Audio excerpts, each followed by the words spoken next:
Well, good evening, ladies and gentlemen. Welcome to those of you who are present in the City Council chambers, and welcome to those of you watching virtually. Welcome to the City Council meeting for this Monday, July 15, 2024. Madam Clerk, if you'd please call the roll. Councilmember Bell has been excused and Councilmember Boki has been excused. Councilmember Brandstetter. Councilmember Lauricella. Here. Councilmember Pearson. Here. Deputy Mayor Moss. Here. And Mayor Whalen. Present. You have a quorum. Well, thank you very much. And now, as we normally would stand for a moment of silence followed by the Pledge of Allegiance, we will do the pledge, but rather than a moment of silence, I think this is an opportunity to not be silent. This last weekend, our nation suffered an act of political violence, and I saw a really good statement on the internet today, social media, which often is the land of not so good statements. But this one was helpful because regardless of where anyone in our community lands politically, we can all agree that acts of political violence are inappropriate and should have no place in this country. As Americans experience pain, anger, confusion, and disgust, and we examine how to move forward, one gentleman commented on social media that he was reminded of the wisdom that Robert F. Kennedy, whose brother JFK was assassinated, as he was shortly after saying these words, what he shared at another extremely dark time in our country's history, the night that Martin Luther King Jr. was assassinated. And RFK's wisdom was as follows, and I think it's applicable today. What we need in the United States is not division. What we need in the United States is not hatred. What we need in these United States is not violence or lawlessness, but love and wisdom and compassion toward one another. These are times that are fraught with heightened volume and animosity and much angst as exhibited on many social media sites. And I think we can call on all public elected officials and all residents to learn to appreciate one another more fully, to turn down the rhetoric and the volume in our own communications with one another and with our neighbors, and to remember the words of RFK that this is a place not of violence or lawlessness, but one in which in the United States we need more love, wisdom, and compassion for one another. So with those thoughts, our thoughts are with those who suffered significant loss in Pennsylvania rather this last weekend, but it perhaps brings a fresh new meaning to our Pledge of Allegiance to this nation's flag, which I ask that we join in now.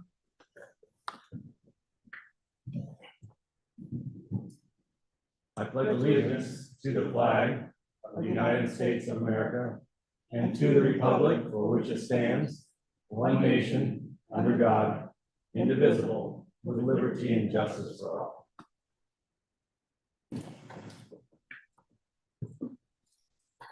Well, we don't have any proclamations or presentations tonight, so we'll launch into public comment. And again, we do have the opportunity for virtual public comment. Please note that comments are accepted by mail, email, or live, virtual, or in-person comment. Written comments may be submitted in advance by mail or email to our city clerk, Ms. Brianna Schumacher, at bschumacher@cityoflakewood.us. Comments received up to an hour before the meeting have been provided to the council electronically, and for the purpose of establishing our transparent record, the clerk will read the names of those who have submitted written comments in advance. Mayor, we received written comments in advance from Warren Wismer with Barry Sign. Thank you. Members of the audience may comment on items pertaining to any matter related to city business under this public comment period. Please limit your comments to 3 minutes per person and identify yourself as Paul Boki, Lakewood, Washington, or your residence for the record.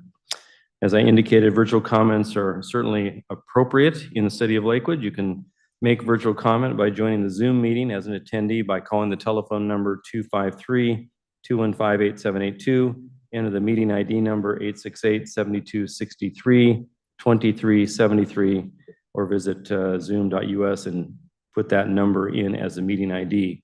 Use the raise the hand feature, and I'll certainly call on you as we proceed for public comment. And so tonight, I'm going to first call on those who have appeared in person, followed by those who are appearing on Zoom or by phone. who do raise their hand to speak. So at this time, we're open for folks here in the audience for public comment. Please queue up to the microphone and identify yourself, and we'll certainly provide your full 3 minutes. Yes, sir. My name is James Dunlop, and I'm a resident of Lakewood. I want to go back to the point I was trying to make 2 weeks ago, and it kind of seems like postal chess. But I made the point in terms of Dr. Mirjalili's house is that the city gave the impression that it was an open and shut case. You informed the public that in terms of a boundary dispute, it was all absolutely clear that you were in the right, and there was no real argument about it. Now, you were giving an impression, and people listened to you. People assumed you knew what you were talking about. They assumed that you trusted you. They assumed that they could trust you. Now, as it happens, the city was misrepresenting the case. It was a matter of legal dispute. It's certainly not open and shut. There is a real possibility, as I understand it, but in terms of a boundary dispute, that Dr. Mirjalili will, in the end, win his case. I don't know, I'm not a lawyer, but as I understand it, there is a real possibility. The city misrepresented that. And I know the mayor in his comments at the end of the session, I think, or certainly after public comments, seemed to say, well, it was just a matter of letting the courts do their thing. But it's not that, it's a matter of deception. The city should have made it absolutely clear that this was not an open and shut case. And I think that there is a big concern about what actually city councillors are doing. You are there, city councillors are there as elected representatives of the people of Lakewood. It seems as though that they are behaving like bureaucrats. The city councillors are there to protect the city, and I think in many cases they're there to protect the city actually from the city bureaucracy. We know that any bureaucracy is capable of getting out of control and becoming self-serving, going for grants for the sake of it. The money is not grant money is not necessarily there to benefit the city residents. It's simply there to allow the bureaucracy to continue. Just more money means the bureaucracy can perpetuate itself. And this is a phenomena that has been widely reported. And I think it's very unfortunate that at least 3 of the members of the city council are municipal employees. There is a bias there, and I don't see how a municipal employee is really able to properly represent the interests of the people. I mean, ideally, city employees should not stand for election to the city council. So there is a real problem. And so something needs to be done about it. Next person. Hello, City Council. Christina Benetti, Lakewood. I have several comments, and I asked the City Council intervene because I haven't had success other ways. First is about the impending demolition of Dr. Mirjalili's house on Edgewater Drive. The matters of boundary dispute and fair compensation have not yet been resolved. Dr. Mirjalili's house should not be destroyed, but if it is, that unnecessary act must not happen until after the court cases have taken place to demolish the house. Before that time would seem to be a clear sign to the people of Lakewood that the city is not acting in good faith. I remind you that this tiny park is already overcrowded and taxpayers' money should not be wasted on its expansion. I would pass by the other day and it was just like crawling with people. It should be taken care of as it is now and made better, rather than have some grandiose plans that include destroying a family's house for 4 boat trailer parking spaces in a place where putting a boat launch, as anyone who has driven a boat trailer will tell you, is simply stupid. The bridge repairs. The lack of a bridge has been a fantastic improvement to our neighborhood. My family, neighbors, and I ask once again, immediate neighbors, that the bridge remain closed. I had some visitors whom I had to take to Pierce College, and I much prefer going around than having people speeding down Mount Tacoma Drive and on our small curvy streets. I'm sure the people on the western side of the lake have noticed similar improvements. The noise pollution is much reduced, the air quality is better, the streets are safer for pedestrians, for bikers, cars, and for wildlife. There have been more deer, as I told you before, I think. And thankfully, the traffic from boat trailers has been greatly reduced. The money saved from the repairs can go towards improving the lake's water quality for humans, fish, and waterfowl by removing the highly toxic, carcinogenic, creosote-covered pilings.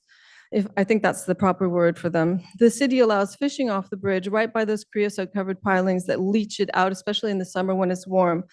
And to my knowledge, there's no warning posted that the fish are not to be eaten. I'm quite sure people eat them. As I've mentioned before, the Department of Natural Resources employee was shocked when I told her that the city allows people to eat the fish taken out by those pilings, and told me that DNR has been involved in the removal of many tons of creosote-covered pilings all up and down Puget Sound. But there isn't any program for freshwater bodies, although it'd be advisable. She said there are just not as many in the freshwater bodies. So the city says that Lake Steilacoom is on its list of priority fish habitat, yet they do nothing to remove these toxins. Information about the adverse impact creosote has to fish is readily available on the internet. There are also oak-related issues that need attention. I've written to some of you on the council about these problems, and I tried to reach out, as they say, to the urban forestry program, but I was told there's nobody there. And Mr. Rimac, or however you say his name, I'm not quite sure yet, he basically did not respond adequately. So I'm asking for your intervention on the matters that I wrote to you about. Fourth, please have that compassion in your dealings with the new regulations about the homeless, removing homeless from public places in Lakewood. Don't forget about the compassion. Thank you. Thank you. Anyone else would like to address the council in the public comment period who's physically present in the audience? Anyone else? Going once, going twice? We'll move then to virtual public comment, and I see two hands raised. The first is Courtney Love.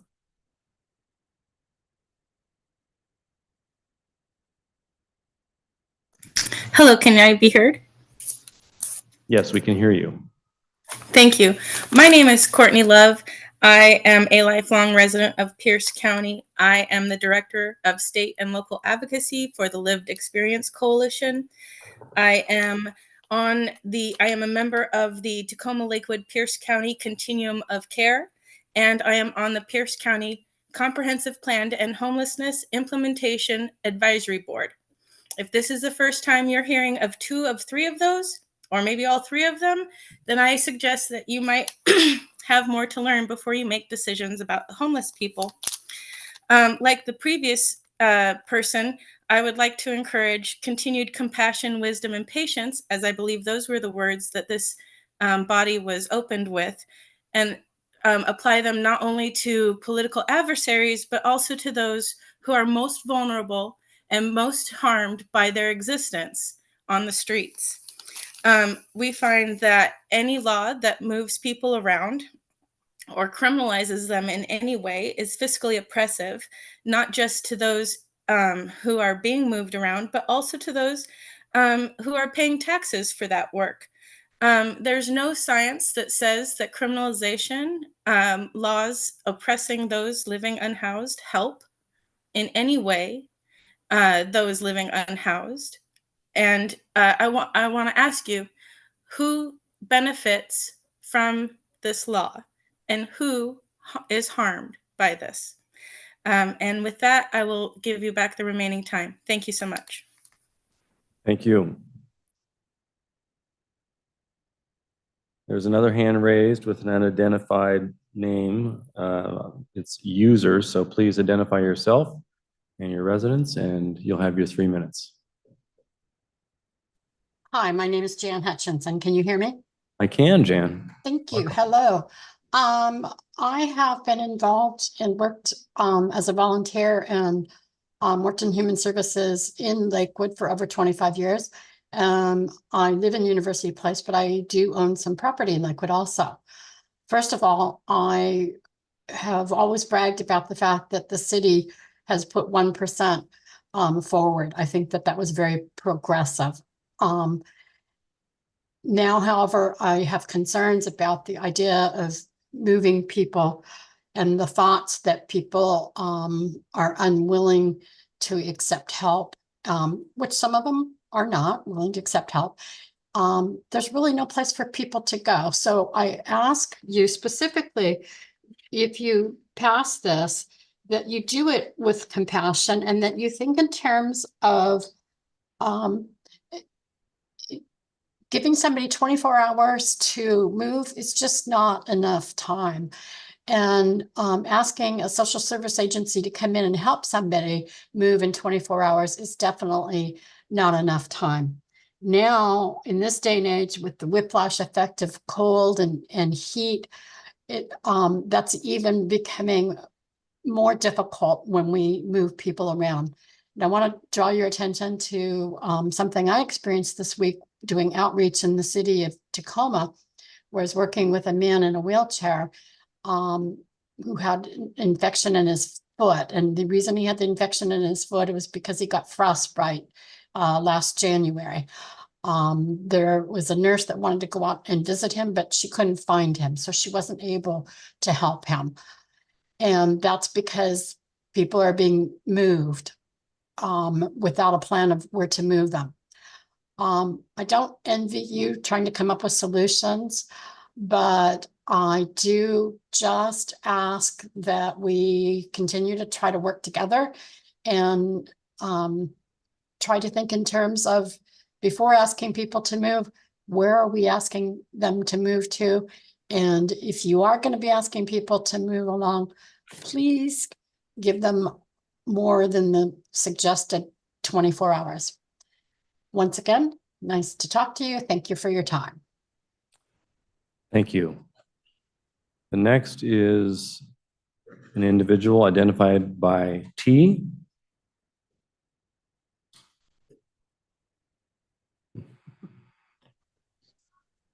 Hello, can you hear me?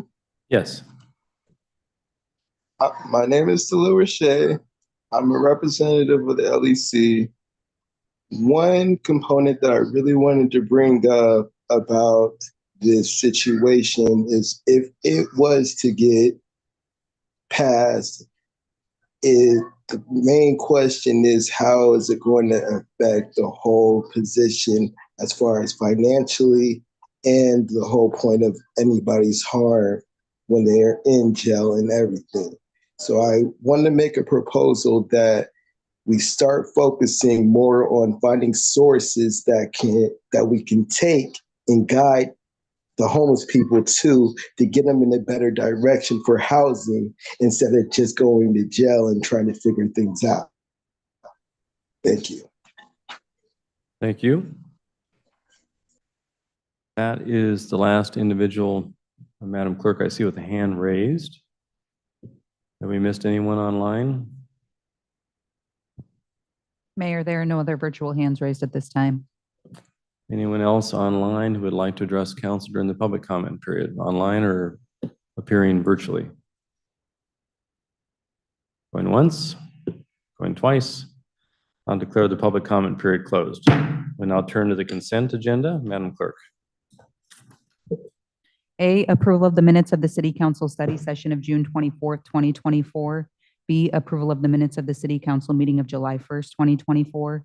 C, motion number 2024-45, authorizing the execution of an agreement with Tyler Technologies in the amount of $581,630 for financial enterprise resource ERP planning system. D, motion number 2024-46, authorizing the award of a construction contract to Asphalt Patch Systems in the amount of $162,475 for the 2024 pavement patching program. E, motion number 2024-47, authorizing the execution of a professional services agreement with McDonald Miller for the firearms range heater replacement equipment. F, motion number 2024-48, authorizing the execution of an interlocal agreement for multi-jurisdictional specialty teams in Pierce County. And G, items filed in the office of the city clerk. 1, Planning Commission meeting minutes of May 1st, 2024. Thank you. Is there any item which any council member wishes to have removed from consent agenda consideration at this time? Seeing none, do I have a motion to adopt the consent agenda as presented? So moved. Second. It's Been moved by Councilmember Pearson, seconded by Councilmember Brandstetter, that we adopt a consent agenda as presented. Any further discussion? All in favor signify by saying aye. Aye. Aye. Any opposed?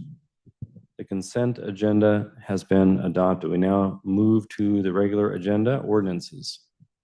And sir, public comment has been declared closed. Thank you. We started with those physically here first.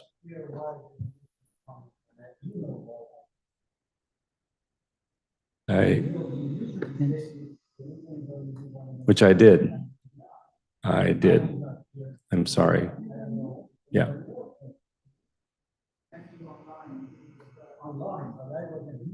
Well, I've declared the public comment period closed, sir. And if you'd like to make public comment, you certainly can in the next 2 weeks or submit it in writing. Thank you. Madam Clerk, the regular agenda. Ordinance number 808, creating chapter 8.46 of the Lakewood Municipal Code relating to camping in the city. For this action item, we'll call on our city attorney, Ms. Wachter, to give us an overview of the proposed ordinance. Good evening, Mr. Mayor, members of the council. Heidi Wachter, city attorney for the city of Lakewood. I did a little more than I usually do for ordinances because I felt like the discussion of the council and there seemed to be a seriousness. You take everything seriously, obviously, but this one seemed to weigh a little bit with the council. So I've got the PowerPoint, and I also have Captain Pete Johnson with us tonight. He is the point person on what will be happening with the boots on the ground. So I'm going to go through that a little bit. As I said, a little more than I normally do for an ordinance, but I thought that the council sort of telegraphed that they might be interested in that. So if we, this is basically got to do with the Supreme Court's ruling on Grants Pass versus Johnson and the city of Lakewood's proposed ordinance. Next slide, please. Oh, I can do it myself. She never lets me touch the computers. This is very exciting for me. I put up here Governor Gavin Newsom's quote, and the reason that he becomes relevant here is because the majority cited heavily to California's briefing in their decision, and this is kind of where he was coming from. Today's ruling by the U.S. Supreme Court provides state and local officials the definitive authority to implement and enforce policies to clear unsafe encampments from our street. This decision removes the legal ambiguities that have tied the hands of local officials for years and limited their ability to deliver on common sense measures to protect the safety and well-being of our communities. California remains committed to respecting the dignity and fundamental human needs of all people, and the state will continue to work with compassion to provide individuals experiencing homelessness with the resources they need to better their lives. It appears that he's trying to strike a balance. I think the court was trying to strike a balance. I get the sense that this council is trying to find that balance. So the reason that this has an icon on it that doesn't represent Lakewood is because I truly just stole these slides from the Municipal Research Services Center. They gave a presentation to city managers in the area, and I freely took them. What they said that the Grants Pass ruling means is it means that we can impose criminal penalties even if we haven't counted our bed space. Whereas previously, under the previous cases, you had to have a certain number of beds, and then there was the whole question about whether they were truly available beds if the person might not qualify for them. We're out of that world, at least for now. And they go on to say things to consider. One of the points that they made about Grants Pass ordinance and the reason that they felt that it was upheld is because it didn't criminalize status.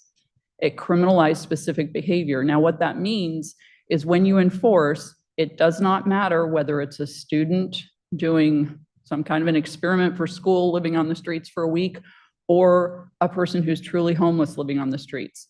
We need to enforce equally across the board. It's not about the status, it's about the behavior. And that is what your proposed ordinance does. It doesn't have the language that would have been objectionable. So cruel and unusual punishment, jail time and fines are not considered cruel and unusual. And in fact, the majority basically said that they were kind of skipping a step because you don't get to cruel and unusual punishment until you get to the actual punishment, which was not the case with the Grants Pass ordinance. Grants Pass was gradual. And as we've discussed, we plan to be gradual, and Captain Johnson can talk a little bit about that. And the court didn't specifically say that that was a defining factor for them, but it's definitely every single aspect of this so far has been looking at trying to create a balance and meeting people where they are and really truly only coming to the worst outcomes when we have a situation that can't be resolved through services. They didn't look specifically at other available services. As you know, Lakewood has a fair number of available services, and I've included that in the ordinance and in the memo. This, again, I was taking this straight out of someone else's stuff. This is from our own lobbyist, Shelley Helder. There are Washington legislators who have indicated that these rulings don't preclude the legislature from doing something next term that might take us in a different direction. They've tried to do so in previous years. They've not gotten it out of committee. So it will be, only time will tell what happens next with that. There are 2 active court cases in Washington. One has to do with the Spokane ballot measure, Proposition 1, which is heading for the Supreme Court. And that is one where the voters were supporting a ban on camping. And it's being challenged up to the Supreme Court. And additionally, and you may have followed this more closely because I know it's been in the news a fair amount, Burien has gone back and forth because their police services are provided by King County. And King County is saying it's not going to enforce what Burien has passed. We won't have that issue here, but it may bring some other issues to the fore. So let me go back one. Law enforcement considerations, if Captain Johnson could come forward, he can tell you a little bit about what this will look like with boots on the ground. Thank you for having me. I'm Captain Peter Johnson with the Lakewood Police Department. I'm currently in charge of the patrol division, and patrol officers will be on the vanguard of this problem. We have been since the inception of the Lakewood Police Department, and helping these people is something that we're very good at, but it's been very limiting not having any legal ramifications to a lot of these issues. But I will tell you things we currently have in place. We specifically built a storage facility. I know a lot of people that are experiencing homelessness, if they have to move, maybe they don't have the means to move their property. We have the ways to store that, even separate. It's a secure facility separate from our evidence facilities where the evidence custodians take care of it, but we'll hold on to that for 30 days initially, and then however long they need it. If that was a barrier to getting them into shelter. Obviously, our CSO team has a designated officer that just deals with homeless issues and has great relationships with the small number of people that routinely find themselves in that situation here. We also, if you could go to my desk right now, I always keep about 100 bus passes for all-day passes and 100 passes for one-way passes, and that can get you anywhere from Seattle to Olympia. So we have transportation options, and officers are always willing to give rides when call service allows. So we're able to get them to the services if they choose to take those options. And we also always keep a list of options, both for emergency housing, for substance abuse issues, treatments, and for mental health considerations. And in addition to that, most officers carry a number of cards, I know I do, for various food and grocery options we can give people. We understand that there are needs and there are immediate needs, and we want to meet those. Those are paid for out of the charity. Unfortunately, what we come up against right now is often people, they know we have those resources, we offer those, and they often, because they don't have to take them, they don't want to meet the low threshold and barriers they need to meet to go into those programs. And then the other one I'll mention is we partner with the Pathways program. So if somebody absolutely does not want to necessarily get a ride from the police or even take a bus pass from us, if they're willing to either tell us where they'll be the next day for the next few hours or give us a good phone number or an email address, we connect them with the Pathways team through Greater Lakes Mental Health, and they will contact them the next day and do follow-up to get them resources outside of the law enforcement circle. How I would envision this moving going forward is very similar to what we're already doing. We find people that are in violation of trespassing. Often that's private lands here, but increasingly public when they realize they can't be in the doorway of a dental office or one of our privately owned businesses. We give them a warning and make sure they understand you can't be there because it's a violation of this law. And we offer them all the services I just discussed. If they continue to do that, the next step would be to write a formal trespass report. It's not enforcement, it's just leaving a paper trail that shows you've really been told and fully educated, and we've offered you the following services. And if you choose to do it a third time, that's when this new law would come into play, after we've exhausted somebody just utilizing their own agency to either get help or move elsewhere if they don't want to darken a doorway in Lakewood where they know it's privately owned or public property. Anyway, are there any questions regarding that plan moving forward?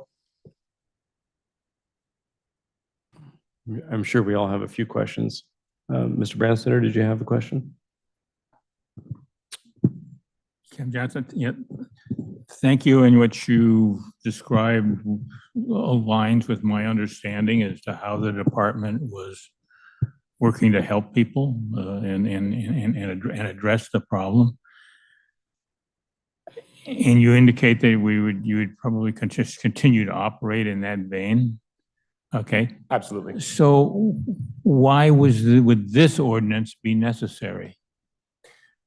Well, currently, there is a person that has effectively chosen to live in the parking strip next to a gas station on Pacific Highway. You could drive by and see them right now. And we have no means to get them to choose services, to choose help, to choose shelter. They just occupy a very small space of public land between the sidewalk they're not blocking and the privately owned gas station. And they accumulate more and more stuff. And my personal opinion is, one of the earlier speakers talked about somebody getting, exposure caused them to get gangrene, or not gangrene, I'm sorry, frostbite. Is it humane for us to let somebody, for whatever reason they're choosing to be there, just be in a park strip next to a major highway day after day, year after year? But right now we have no mechanism to end that behavior. Yeah, I guess that I understand that point of view. I guess the question really is, should we take away the person's right to make the decision about the manner in which they live, which is the opposite side of that. Let me say that I think that in Lakewood, the homeless circumstances are far less significant than in many other places, both nearby locally and nationally that you have. And I think some of that is attributed to the fact that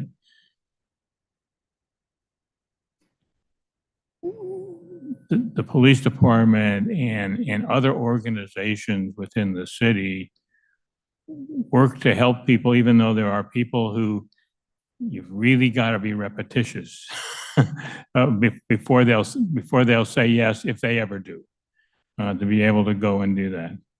But I think I would certainly want to emphasize to you that considering change in terms of what we do is not a reflection of dissatisfaction with how the department has been working to address this problem through a combination of public safety, but also compassion for the people that we're trying to figure out who have their choices. Thanks, sir.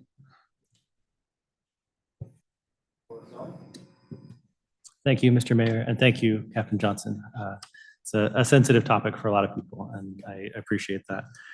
We voted and approved an ordinance last year in regards to this, that if there are available beds at a shelter, then we can move people out of our parks and public spaces, correct?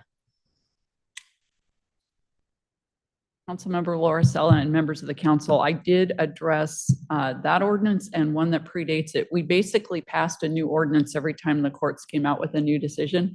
And the most recent one is, I believe, the one that you're referring to. And it had to do with proximity to our waterways. And we provided a buffer because of the impact of the camping behavior on the waterways. So while that is helpful, the places that this ordinance addresses are places like, for example, City Hall, among others. The City Hall is not protected by that ordinance. The other thing that this ordinance does that some of those don't do is it goes after the particular behavior of sleeping in public spaces that might be in the way of anyone, not just the impact on the environment. The environmental ordinance that was passed was modeled more closely after the city of Tacoma, and that was their effort. Tacoma and to a degree, Spokane. And that was, again, people trying to thread the needle around what the court was putting into effect. And I'm here to tell you, I could be in front of you a year or two from now because the court will have done something else. I don't think litigation is done in this area. Does that get at what you were asking about? It touches part of it. For Okay. sure. Question for Captain Johnson. In enforcement of that prior ordinance as it relates to our waterways and keeping things safe, have you been limited by available beds, or have there always been enough beds that if you needed to enforce that ordinance, you've been able to? Beds have not been an issue. We're adjacent to a large city with a lot of resources, which is helpful. Right. So in that case, as we discuss this further, I'd like to consider putting that as a qualifier for this ordinance for available beds, even though it's not required per the Supreme Court ruling. Thank you. The only challenge I would say is because that represents private, non-government organizations. Sometimes at 2 a.m, it can be challenging to get a really good grasp on what's available or what isn't. We take a lot of phone calls. It's not a one-stop shop phone call. Does that make sense? Yeah, it makes sense. I just want to make sure we're not criminalizing the experiencing homelessness by itself. Thank you. Councilmember Pearson. I'll just thank you, Mr. Mayor, make a comment in response to Mr. Laurcel's comments. I think that the city attorney spoke about that pretty well last week, and then touched on it a little bit today about the challenges of what is an available bed. And so that to me really, helped clarify why something like this is really needed, because it's not as black and white about is a bed available or not. It's, this person has a dog, that place doesn't take someone with a dog. So then a space isn't really available. And so then we can't help, move someone along who otherwise hasn't already, accepted any help or those sorts of things. So I think that piece of it stuck out to me. And so I would be, I would like to keep it the way it is without the bed comment there, the available bed. Deputy Mayor Moss. Thank you, Mr. Mayor, Mr. Moss. Thank you for the update. How many times do they give a 24-hour notice before they do take other action?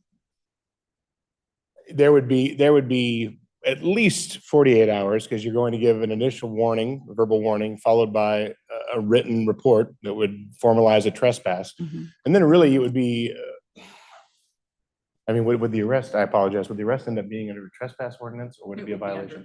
Then it would be allow us to actually trespass them for violating this law should it be enacted. So, and that's assuming that an officer is talking to them day 1, day 2, and then contact day 3. Realistically, in real world, it's going to be much more spaced out. Somebody would just have to choose that this is where I'm going to stay no matter what you do. Okay. And the other question I had was qualifying beds. If there is a bed available and this person has a dog and they refuse to take that bed, what happens? It's an excellent question. We have the means to care for a dog if that was the case. They also have free agency to just move from the location they're at. Again, we offer bus passes, and we can immediately meet their transportation and food needs, which are some of the big ones. Yeah. And I can offer transportation within almost an 80-mile range. It's pretty generous up and down the I-5 corridor. And if they're willing to work with us, we've gone above and beyond. We've bought airplane tickets and train tickets to get people to families.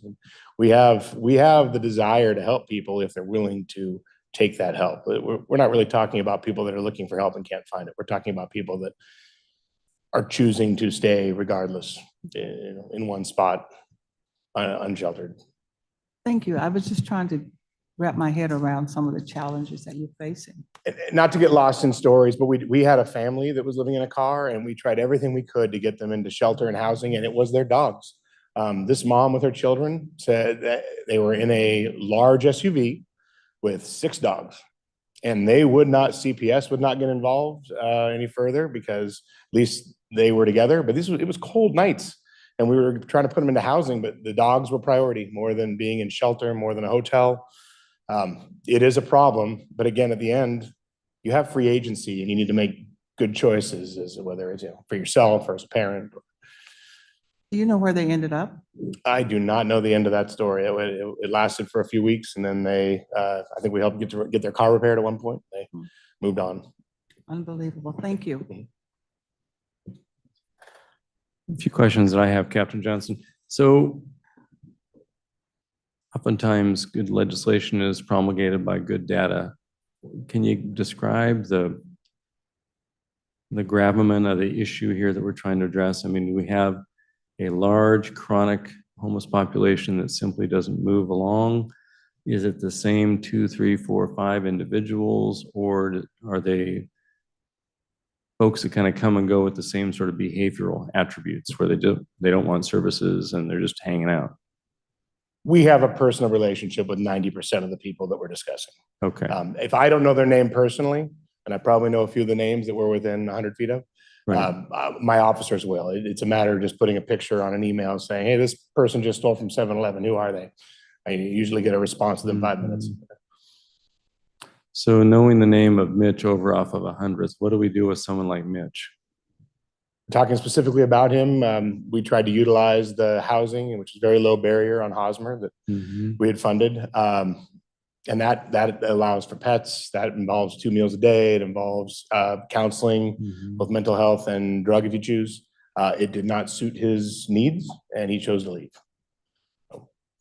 Among some of the other people we placed there. Right. We have had a few success stories as well. But. Right, for sure. But he's an example, if he's still out there on 100th over by the Ram, of chronically homeless that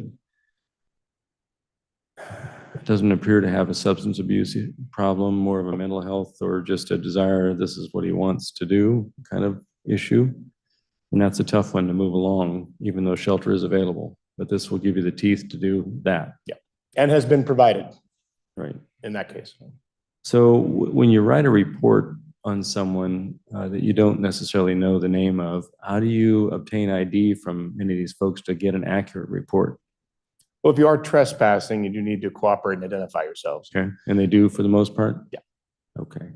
The other question I had, this may be intertwined with the city attorney, part of the ordinance language, and I'm looking at the proposed amendment to 846060 for disposition and release of personal property. There's an exclusion there that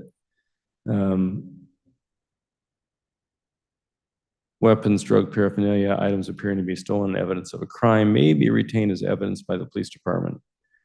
So I guess I'm just wondering in my own little beady mind, does that implicate any warrant requirements before we can retain personal property as evidence of a proposed crime or not?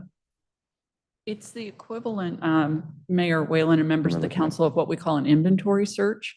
So if you're arresting somebody and you can consequently take your stuff, in order to protect the city, you have to inventory what you're taking, right? So you're going to put in the book all the things that you're putting into the shed or what have you, and that protects the city from claims later that there was actually 80 pounds of gold bullion or whatever amongst the things taken. Now, if an officer is doing a legitimate inventory and during the course of the inventory, they find something that is contraband, as long as the officer is where they are allowed to be when they find it, then we're okay. Open. Correct. Visible, whatever. Correct. Yeah. The other thing that I would tag on to this, as far as where the prosecutors come in, is that we now have 2 therapeutic courts. So any number of folks who are living on the street may be veterans suffering PTSD or some of those types of effects.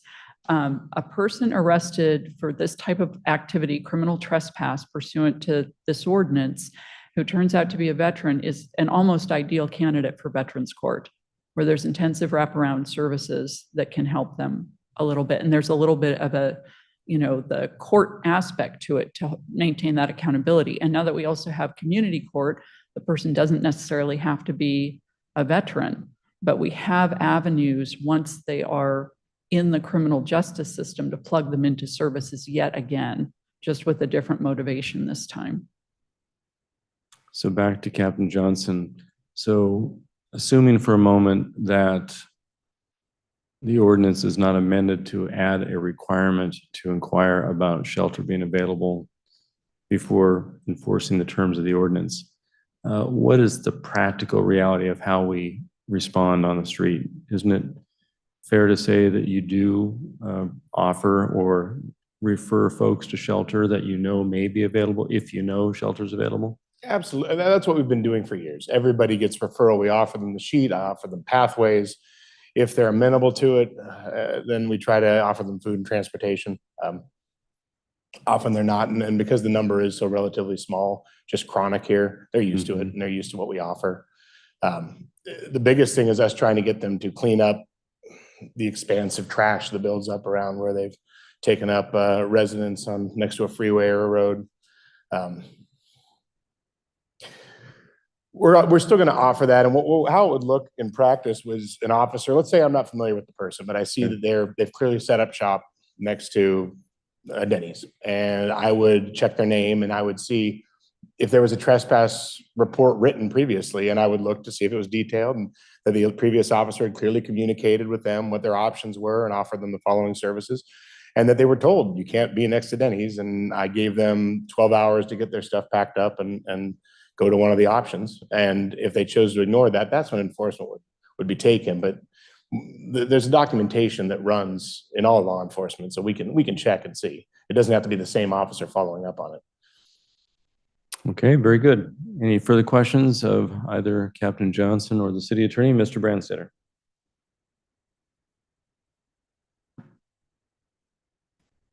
Ms. Walker, in your presentation, you mentioned that our ordinance, that the court liked the fact that there was a graduation of consequences.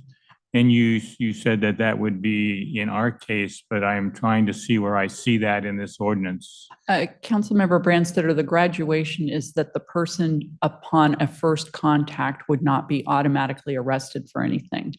They would be trespassed from the area, but that doesn't involve getting arrested. They get arrested when they've done the next step. There's a predicate step. So for example, if you shoplift at Target, you can be arrested right then and there. There's not like a second chance. They don't, even though they trespass you from Target, you can be arrested for that initial contact. And what we're saying with this ordinance is you're not arrested necessarily on that initial contact. You are told that you need to move along and that you are trespassed from the area, that you're not allowed to be camping there. It's when you've received that notice and you come back in violation of the notice that you might then risk arrest. And that's obviously always in officer discretion. Officers always have the ability to issue a warning, to tell somebody, hey, move along, I don't want to see you here again tonight. They can do any of those things because it's purely their discretion. So the process that you describe, though, is not explicitly stipulated in the ordinance. There isn't anything in the ordinance that actually requires not issuing the infraction on the first instance. According to this, it's any person found to be in violation of the terms of this chapter may be cited for a civil infraction and may be barred from city parks and facilities for a period of 30 days. That is the graduation. They can be cited for an infraction, and then when they come back, that's the criminal implication. And what the court's looking at is the criminal implications. That's the graduation. So in other words, like a speeding ticket. As far as the ordinance is concerned, and the infraction is the starting point. Correct. Allowing for the fact that there's the officer discretion. They don't have to issue an infraction, but until you issue that infraction, you're not necessarily barring the person from the location either. The barring from the location goes hand in hand with the finding them in violation of the ordinance. You can't just walk up to somebody and say, you haven't done anything at all, but here's a trespass notification. You have to have something to hook that on legally. And how would the decision to bar a person from the city's parks be made? We already bar people from the city's parks. We bar people from the city's parks every night at sunset. Yep. That's already happening. But- This but- ordinance takes care of places like City Hall Okay, and other so public if areas. we have a person at City Hall, okay, who is interacted with and is issued an infraction, how would the process to decide whether they're also barred from parks be made? That would go into our system, right? It goes, that's how we indicate, when officers contact somebody and they run your name or they know who you are, they're able to find out everything they need to know, including whether or not there's a no contact order in place, including whether or not you've got a trespass notification. They know when people are trespassed, for example, from the Target store. Yeah, but once we know that about a person, I mean, what's the process or what's really the matrix that triggers, we're going to bar you from the parks? Somebody could go to the park every day and enjoy it.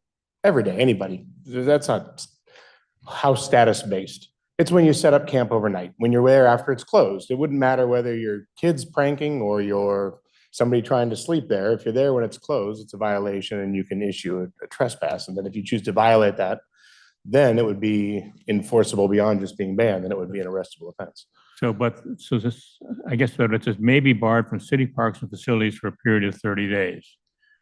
That's a piece of paper that's given to a person? And would that be a new form we're generating? Yeah. Yeah. it would just be- But we currently have a trespass form, which is for 1 year, and there it's in triplicate. One goes on file, one goes to the front desk, and one is given to the person. So they have their own hard copy of that. I imagine we would have a form that would have this verbiage on it as well that would serve the same purpose. So we'd create a 30-day form to go We- with the 1-year form? We would create a 30-day form, and I want to be clear about something that I don't think I've been clear about based on what the questions are. This is something we've been able to do in our parks to a degree. What this ordinance does is allows us to do it for our other city facilities and public areas. So the forms and so forth are there. This process is there. It's simply allowing us to apply it to an expanded swath of public space. James, Mayor. Any further questions? If not, I'll ask for a motion to adopt ordinance number 808.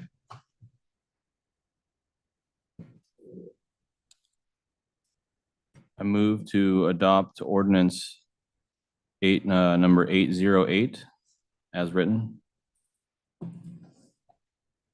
We have a second? A second. It's been moved by Councilmember Pearson, seconded by Deputy Mayor Moss, that we adopt ordinance number 808. Any further discussion? Mr. Branstetter.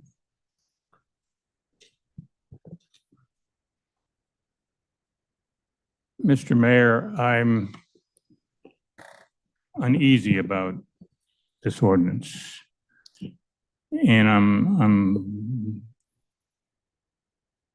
not so uneasy about the ordinance itself, because I believe that the behaviors that the ordinance seeks to prohibit are ones that we should be trying to influence people to not do. However, as the city attorney pointed out, this ordinance is based on the Grants Pass ordinance that passed muster with the Supreme Court.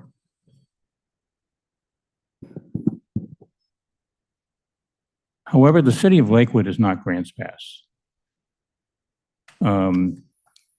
City of Lakewood was not dealing with a plethora of encampments in their parks that were making them unusable. We in fact have kind of a handle on that to be able to go and do that. That Grants Pass is not a community is anywhere near the size of Lakewood, nor is it in a metropolitan area where it shares responsibility with around dealing with homelessness with municipal partners going around. I think that it's noting that the previous requirement of saying the specific help that you had to offer a person was a shelter bed for the night was very, very difficult to do. It's difficult perhaps there. It's difficult here because the people that are in the help the homeless businesses, one of the things that they don't really want to do is provide, very few of them want to provide shelter beds. They want to help homeless in other ways, housing and other things, and that's been difficult for us. When we had ARPA dollars, we sought to try to get someone to invest in creating shelter beds in the city of Lakewood, and got no one who wanted to do that. There were people in Tacoma that said, send them here. Ultimately, we ended up not expending those dollars and moving on to be supportive of the Pierce County Village program that looks like it will do that. And we did spend some dollars with the Lehigh acquisition of the hotel over on Hosmer, just outside the city. But that experience found that once Lehigh got the dollars, they wanted to get out of the shelter bed business.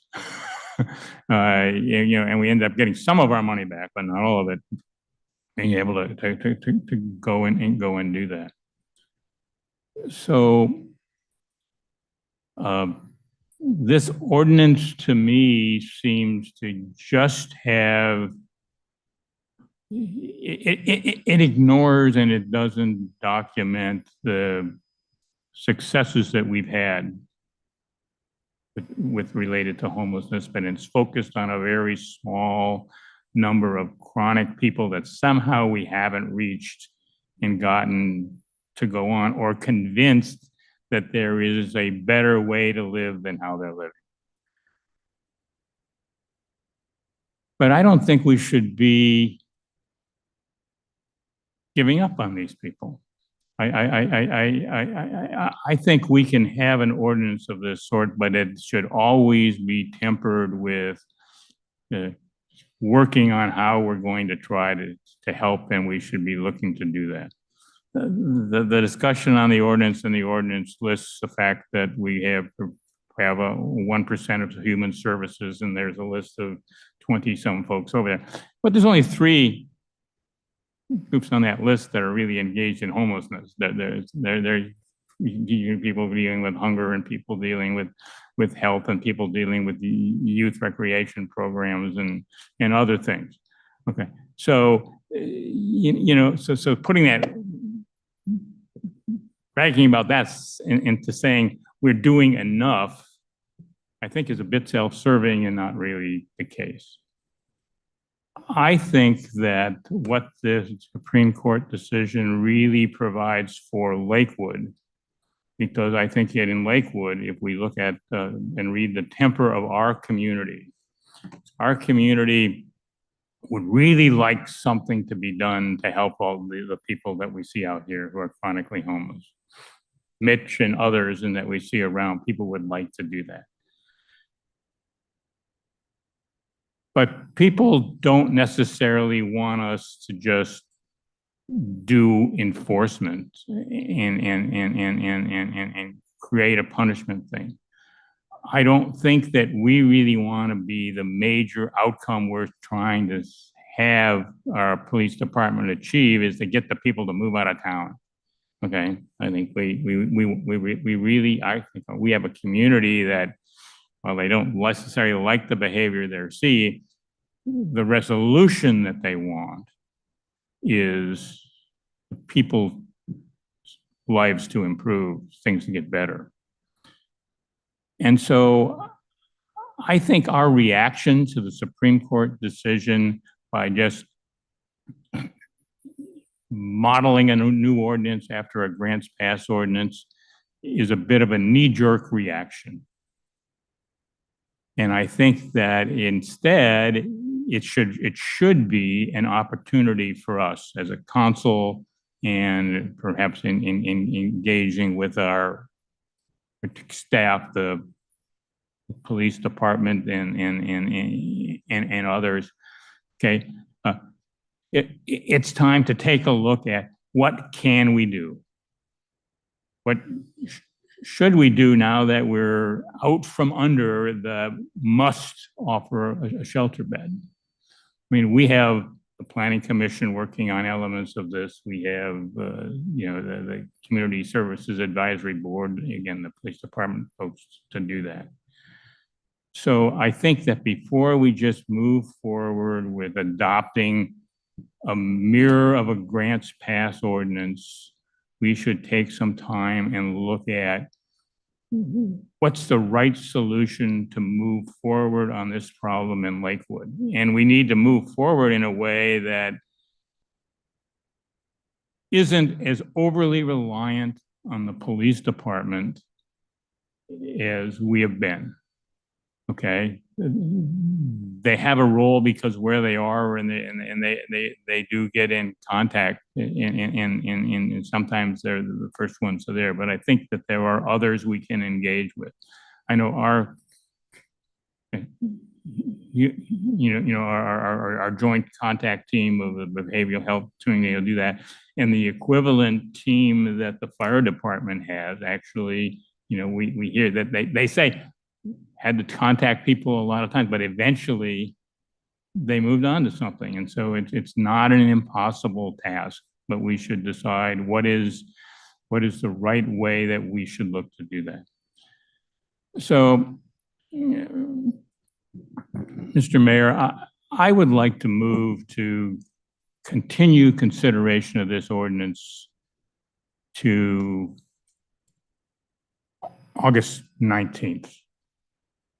So that we can actually spend some time to think about really what is now our community approach to doing this, and we can go on. I think we heard from so I would like to do that because I think meaningful discussions can happen, an inventory about what we are doing that's good and works, and what other things that maybe we can do, but that we don't have to just do a criminalization ordinance and say we've done good, because to me that seems like we're giving up on trying, because there are new things to try that have to be out there. I mean, I'm not the smart person that knows what they are, but I think we can figure that out. So anyway, that's my motion. Well, we already have a motion on the table. I don't know if a motion, the table, the motion that's been properly seconded, moved and seconded is appropriate, but I'll ask for our parliamentarian to weigh in. Yes, I believe what Councilmember Branstetter is proposing is a motion to postpone to a date certain. And I think procedurally, he may be able to do that. Okay. As Needs a opposed second. to some other type of, Yeah. he needs a second before it can move further. Yeah, I will second that motion. Okay.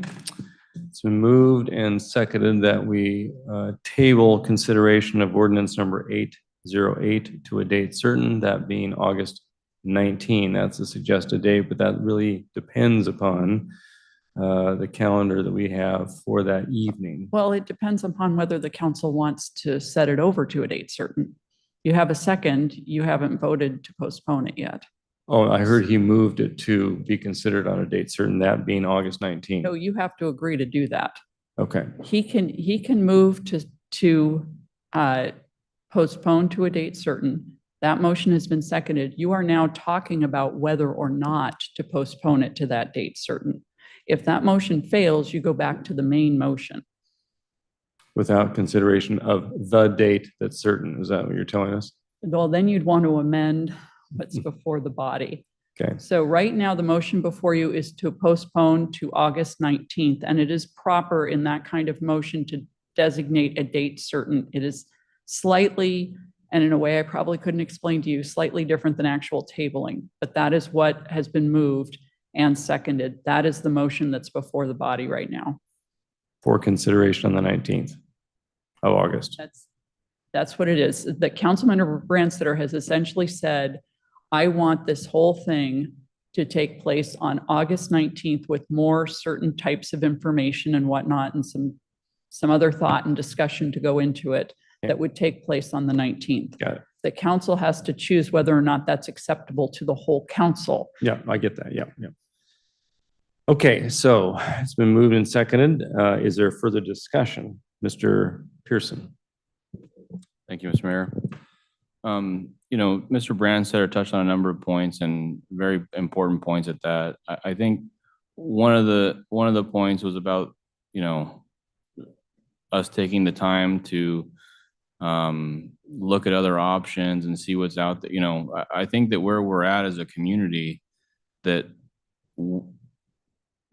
communities, us, surrounding communities have done all they really can at this point to address, you know, some of the homelessness issues, and really, you know, this ordinance fills kind of, you know, the last void of, okay, we've gotten the people, you know, help that are willing to take help. We've done a number of different things, and these are a number, you know, like the instance today. Okay, well, you know, they just are refusing to take help, and that's, you know, everyone has choices, and if we're providing all of these options for help and they're refusing to take any help, you know, that's what this helps, is us to, you know, make someone make an adult choice to go get help, to move to a, you know, a more humane living condition than, you know, sitting out getting gangrene. That's not a humane living condition. I don't want to see anyone living like that. I mean, I couldn't imagine. And so, you know, this is in a way helping, you know, people that don't want to get help by making them move somewhere else that might encourage them to go make a different choice than they have been making in the past. And so that's my hope. I think the community, businesses, everyone's, you know, been looking for something like this. That's why this was such a massive, you know, in the spotlight. So folks have been looking for something like this, and you know, I don't think delaying it and trying to, you know, do too much more with it. I don't know how much more we're going to get out of it. So that's my comments. Thank you. Deputy Mayor, any comments? Thank you, Mr. Mayor. I really don't want to put the city in any awkward position. I do want to see this take place. I mean, the more we procrastinate, the larger the group's going to get. We've managed to keep the number of people low, not out, but low. But if we don't put something in place to take it to the next step, is where I'm having a challenge with not delaying it. So that's my thoughts. I guess I'll weigh in. I'm going to vote against the motion to table to a date certain, because I think kicking the can down the road isn't going to get us anywhere any different than we are now if we wait to August 19th. Discovering what we can do versus giving the Lakewood Police Department and our other officers the tools that they need to address this issue now are not mutually exclusive, in my opinion. We can still continue to discover what we can do And like we continue to do, especially with the human services funding allocations, we can address that and give greater weight on certain components of service that we think the community should provide, and that will direct the Human Services Advisory Board to allocate resources differently. I have heard and understood that our Lakewood Police Department makes great effort to help those who are willing to avail themselves of help. The focus is not to punish homelessness. And yes, we all believe in being compassionate. We talked about that at the opening comment tonight. I think what we are doing is being compassionate, because sometimes compassion requires tough love, in my opinion. We have situations here in the city of Lakewood that, despite our best efforts to provide services, to offer shelter when shelter beds have been available, to offer transportation, as Captain Johnson indicated, to provide food, to provide mental health services. We have embedded mental health professionals within the police department, and yet we still have challenges with a few folks choosing to hang out here on public property because they can, not because they have to, in my opinion. At least that's what I've heard through the testimony or the presentation rather tonight. Those who hang out because they can rather than because they have to, I think, create a deleterious impact on our public amenities here in Lakewood. It impacts the other 99% of the public that might enjoy coming to City Hall or any other public area that we're discussing tonight, but for the challenge of walking over, walking by, walking through piles of trash or people sleeping or camping on public property. I don't believe that we need to overly accommodate the few to the detriment of the other 99% of the residents in the city, giving all the work we have done to date. I am fine having another discussion about what we can do. What I'm not fine with is further kicking the can down the road. I won't support the motion. Any further discussion? Mr. Brandstetter.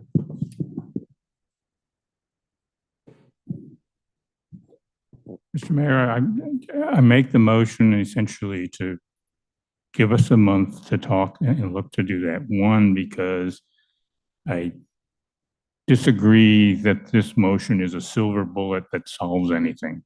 I really think that I heard is that we're really be continuing to do what we're doing now, and we are not doing that badly with respect to homelessness compared to the vast majority of other folks to do that.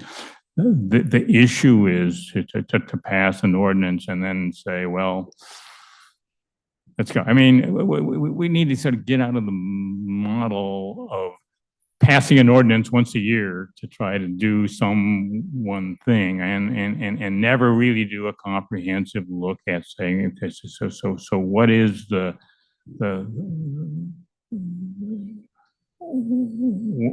are the outcomes? What are the things? What are all the things that are available to us to do that? And just because it's easier to give tools to the police department, I think we should be looking at the same time to look at what other tools can we put in place that don't have to involve that. So I make this motion to continue it essentially until next month, to give us some time to think, to get some information to us, and not to not do this ordinance, but to enhance it with perhaps some other features that truly reflect our commitment to, first and foremost, helping people, being able to go and do that. So that's why I think some time, which also gives us it gives us a window and a suspense to actually make some decisions about some other considerations that we might do if we put this on an agenda that's 1 month away, particularly given that it doesn't, we're dealing with a small number of people that is it really necessary to get them moved within the next month? I'm not sure that it is. I think it's more a question of making sure that we're all like our approach and that our approach is going off. So that's why my intent to move it to August 19th. Thank you, Mr. Brandstetter. And I very much appreciate your position and honor your willingness to seek compassion and figure out what more we can do. My challenge is twofold, and I just speak for myself. One, these ordinances usually have a 30-day delay before enforcement, I believe. Is that right, Ms. Wachter? So it wouldn't be even subject to enforceability for a period of 30 days after enactment. That's correct. So we have the 30 days right there.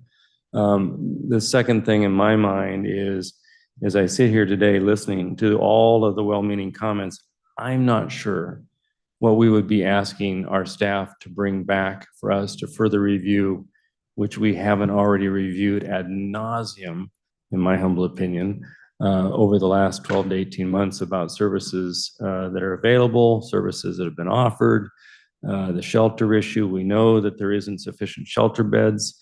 That's more of a funding issue than a navel-gazing issue. We know we need more shelter in the city. We don't have it. It's not going to be readily available for, a number of months, if not years.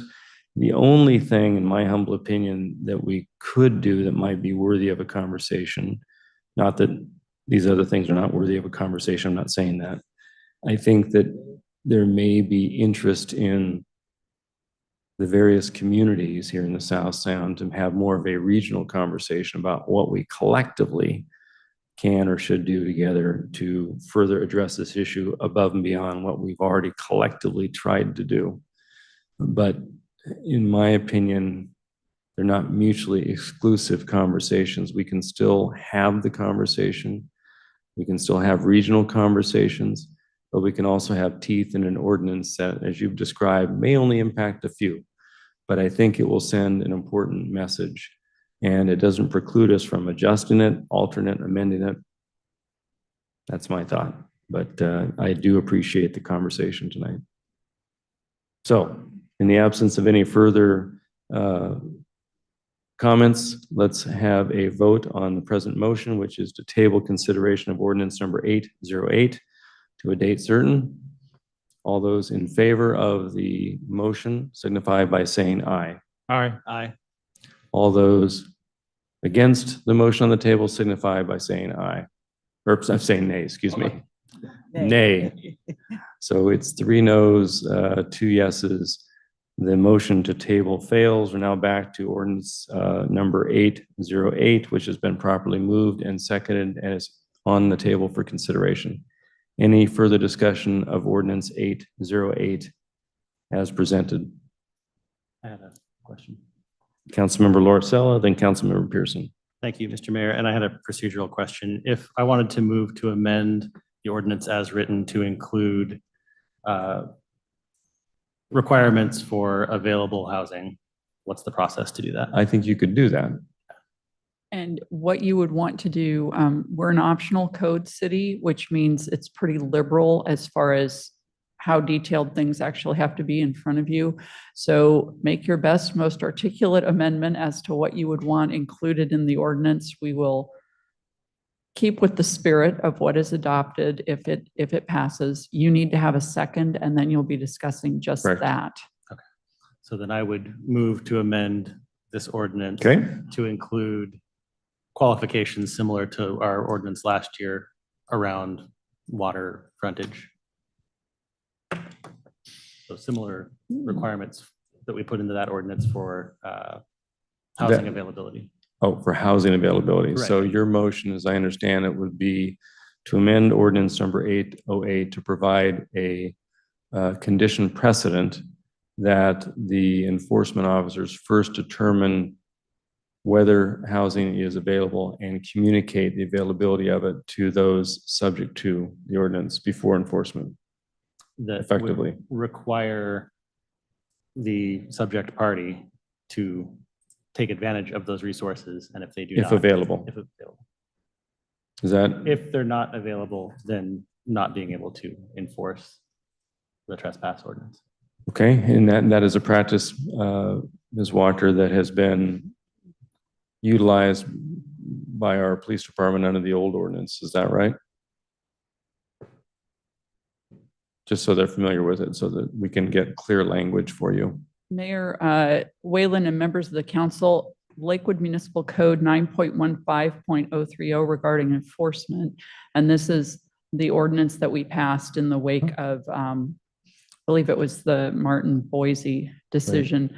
The city shall not enforce other provisions of the code if there is no available overnight shelter that can be used by that particular person. If available overnight shelter is available, which sounds redundant, but that's what it says, the shelter space must be offered to the persons experiencing homelessness along with other available human services. Only if the shelter space is refused can the provisions of LMC 915.020 and 915.025, which are part of that same chapter, be enforced against persons experiencing homelessness. I would stand on my right to clean up that grammatical piece in there, but that's, I think, essentially what Councilmember Laura Sella is getting at. Yeah, that's my intent. Thank you. Okay, very good. Do we have a second to Councilmember Laura Sella's motion? Second. Very good. It's been moved and seconded that we amend ordinance number 808 with language as articulated by the city attorney. Any further discussion on that? Mr. Brandstatter.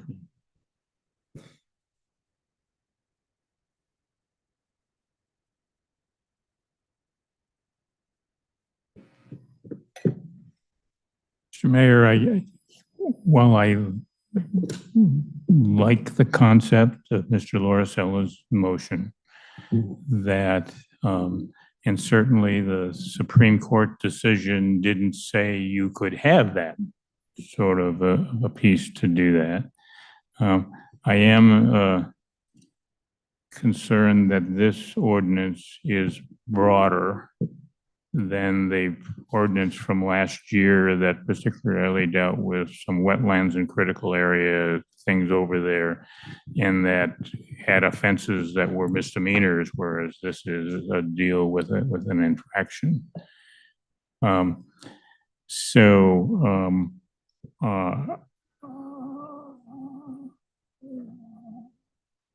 I would like to amend the motion to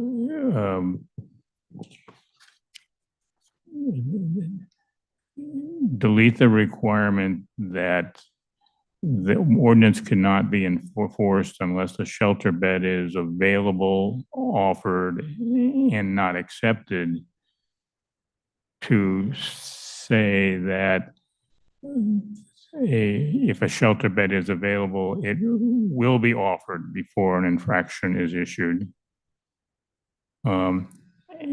along with any other services that could be of value to the individual, and that the report on the incident reflects what services were offered or how that was done.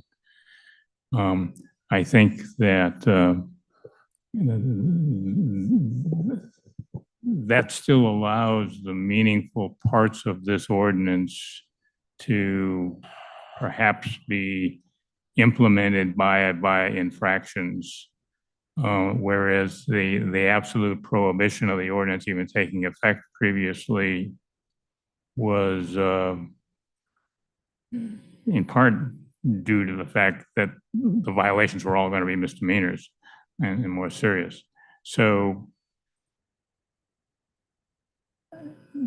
if I can reiterate it, right, that I'm moving to amend the motion to make that if a shelter bed is available, it will be offered, okay, and that whatever services are available are documented that they were offered, but that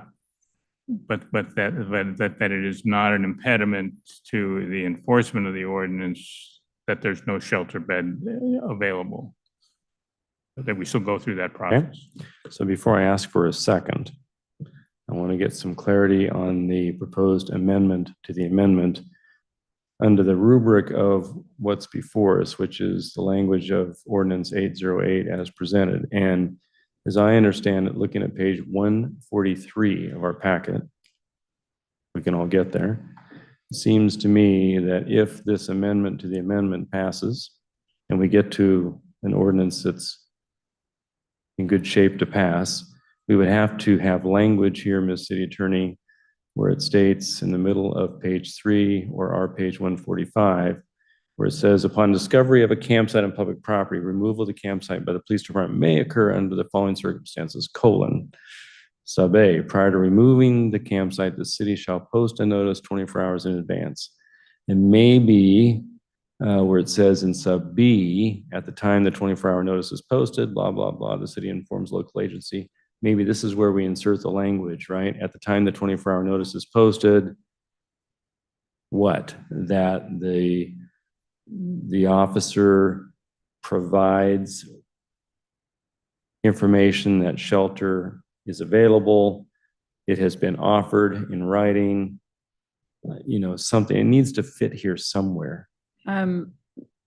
Mayor Whalen and members of the council, in hearing what Councilmember Brandstetter is saying, if I'm tracking, I think one of the places that I would put it is simply in an enforcement section, pursuant to what Councilmember Laricella suggested, and it's in the event that we're enforcing this, where it talks about infraction, is that upon any enforcement, and that would be under 8.4, proposed 8.46.080, entitled penalty, any person found to be in violation of the terms of this chapter may be cited for civil infraction and so on. And then you say what we've previously said, Councilmember Laricella proposed an amendment that would be like 915.030. Councilmember Brandstetter is proposing to amend that amendment to take out what I see as the first sentence of 915.030, which is where it says you can't enforce this unless. So instead of that, it would say something closer to, if available overnight shelter is available, which I will clean up later, the shelter space must be offered to the person experiencing homelessness along with other available services. Only if the shelter space is, that's the question for the council. What I hear Councilmember Brandstetter saying is that only if the shelter space is refused can you then enforce the section. That's what I understand the proposed amendment to be. I don't know if you have a second yet. Not yet. I wanted to get some clarifying questions of where this would fit in, just so we're all kind of clear how this works together. Okay, with that clarity provided by the city attorney, do we have a second on Mr. Brandstetter's motion to amend Councilmember Laricella's amendment?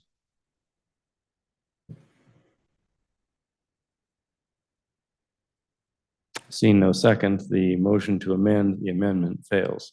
So now we're back to the amendment, proposed amendment, which I believe we had a second to by Councilmember Brandstetter. So the motion on the table is to amend motion number 808 by the language articulated by Mr. Laricella and the city attorney. Is there any further discussion on the proposed amendment?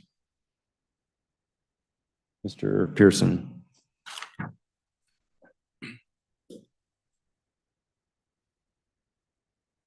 So, thank you, Mr. Mayor. So, Captain Johnson, I think, spoke about it earlier, and certainly Ms. Wachter has touched on it, that this ordinance isn't just, a homelessness ordinance. It's camping of all sorts. So I don't know if that would,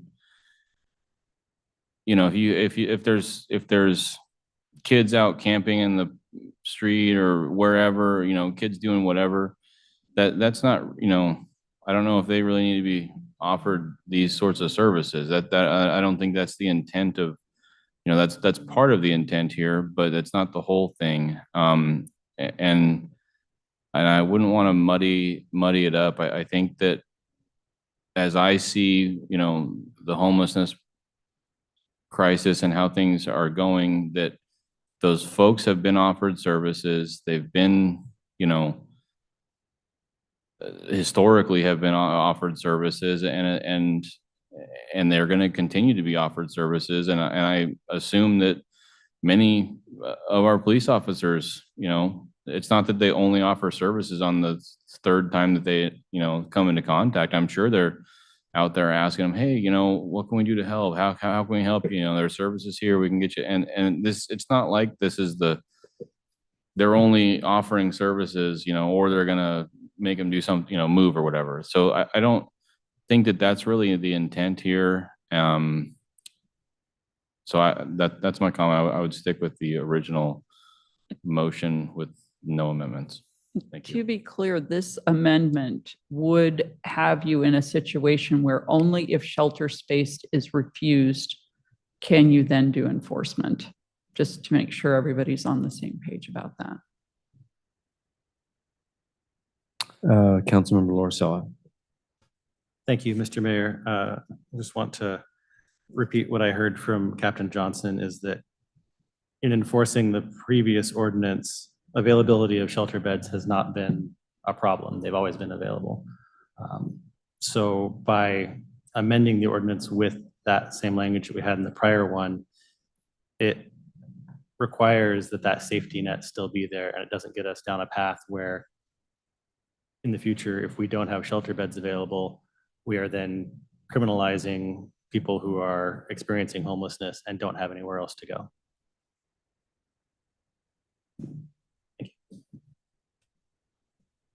Councilmember Pearson. Comment I forgot to make. Thank you, Mr. Mayor.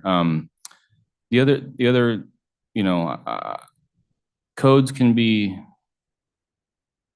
our friends and our enemies at times. And so, you know, procedural things, if that's what, you know, I don't know where would be the more appropriate place, but I wouldn't want to codify something that our officer forgot to give notice of some, you know, of these things.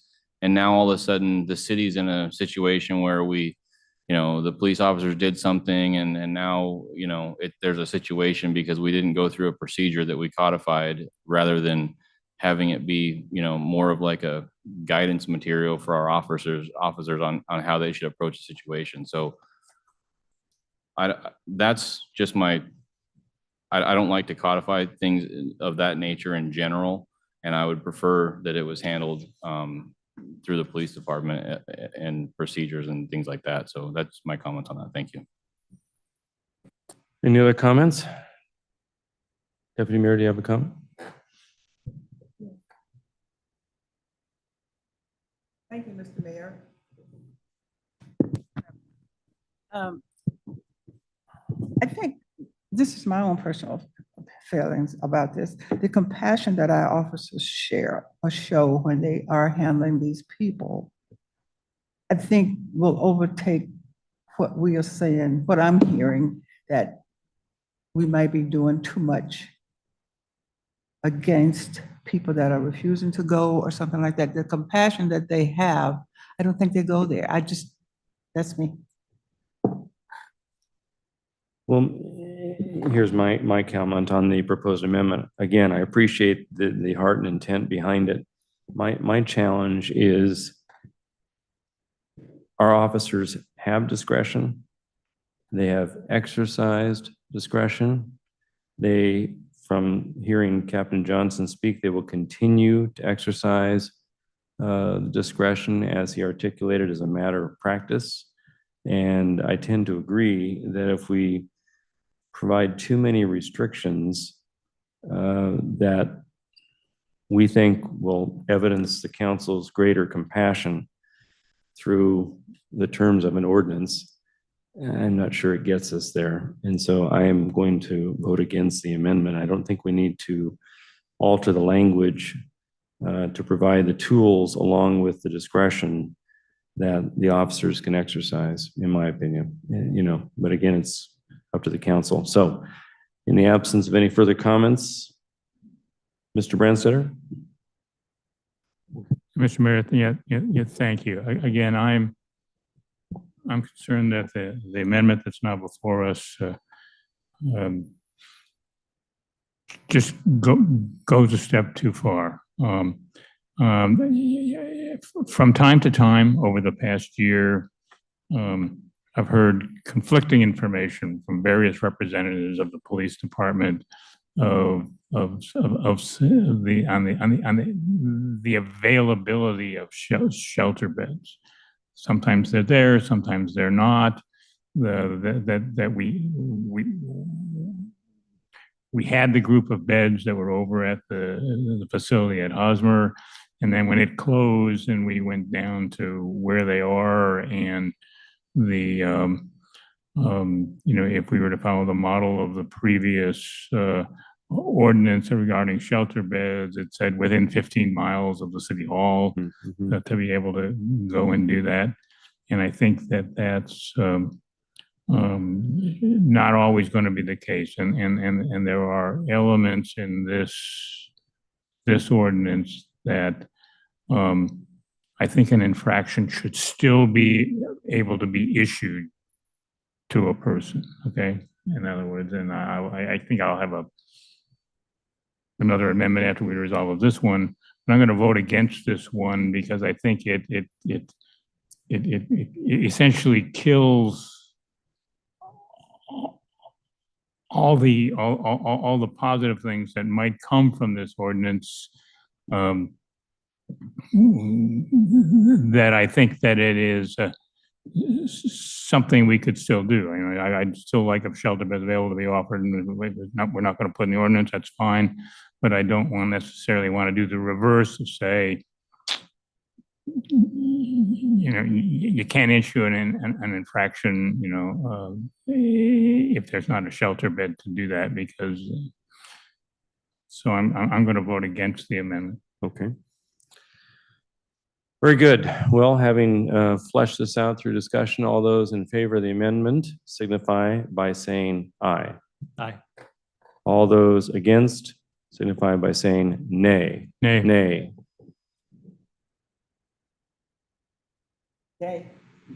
So the amendment fails. We now turn to ordinance number 808 as I believe unamended. So, Mr. Branstetter. All right, Mr. Mayor, I would move to amend ordinance 808 to there's not a section number, but that on page 142, subparagraph C that reads, in addition to any other remedy provided by law, any person found in violation of this section may be immediately removed from the premises. To delete that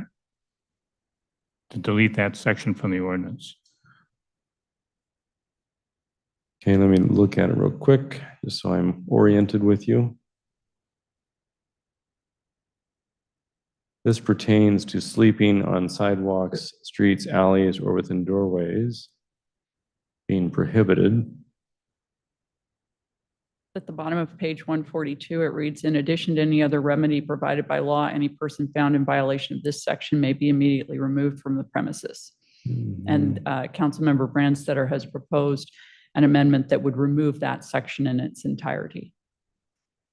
So if that's removed, just understanding the impact for a moment on the balance of ordinance 808, that wouldn't necessarily remove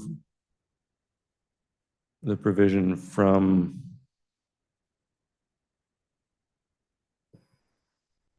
camping in public places like the city hall, would it?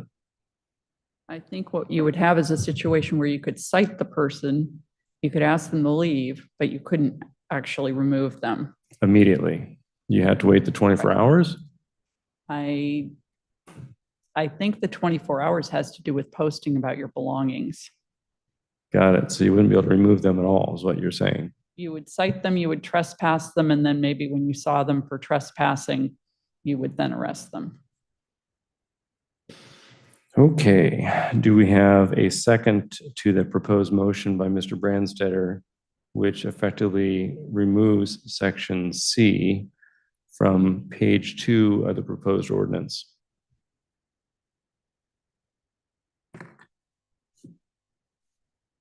Seeing no second, the proposed amendment fails. We are now back to ordinance 808, which after 45 minutes remains unamended. Any further discussion? All those in favor of ordinance 808 as it stands and as presented without amendment, signify by saying aye. Aye. Any opposed? Nay. Okay, want me to do a roll call vote just because I want to make sure we hear it clearly. So Madam Clerk, please conduct a roll call vote. Deputy Mayor Moss. Councilmember Pearson. Aye. Councilmember Branstetter. Nay. Councilmember Lorisella. Nay. Mayor Whalen. Aye. 3-2. Ordinance fails. So the ordinance passes. Ordinance number 808 passed with 3 ayes and 2 nays. Correct?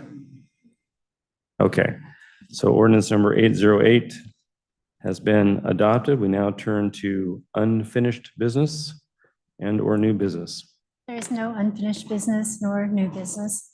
Very good. So Ms. Kraus, we'll turn to you for your report by the acting city manager. I'd like to call on our communications manager, Bryn Grimley, to give an update on the electronic reader boards.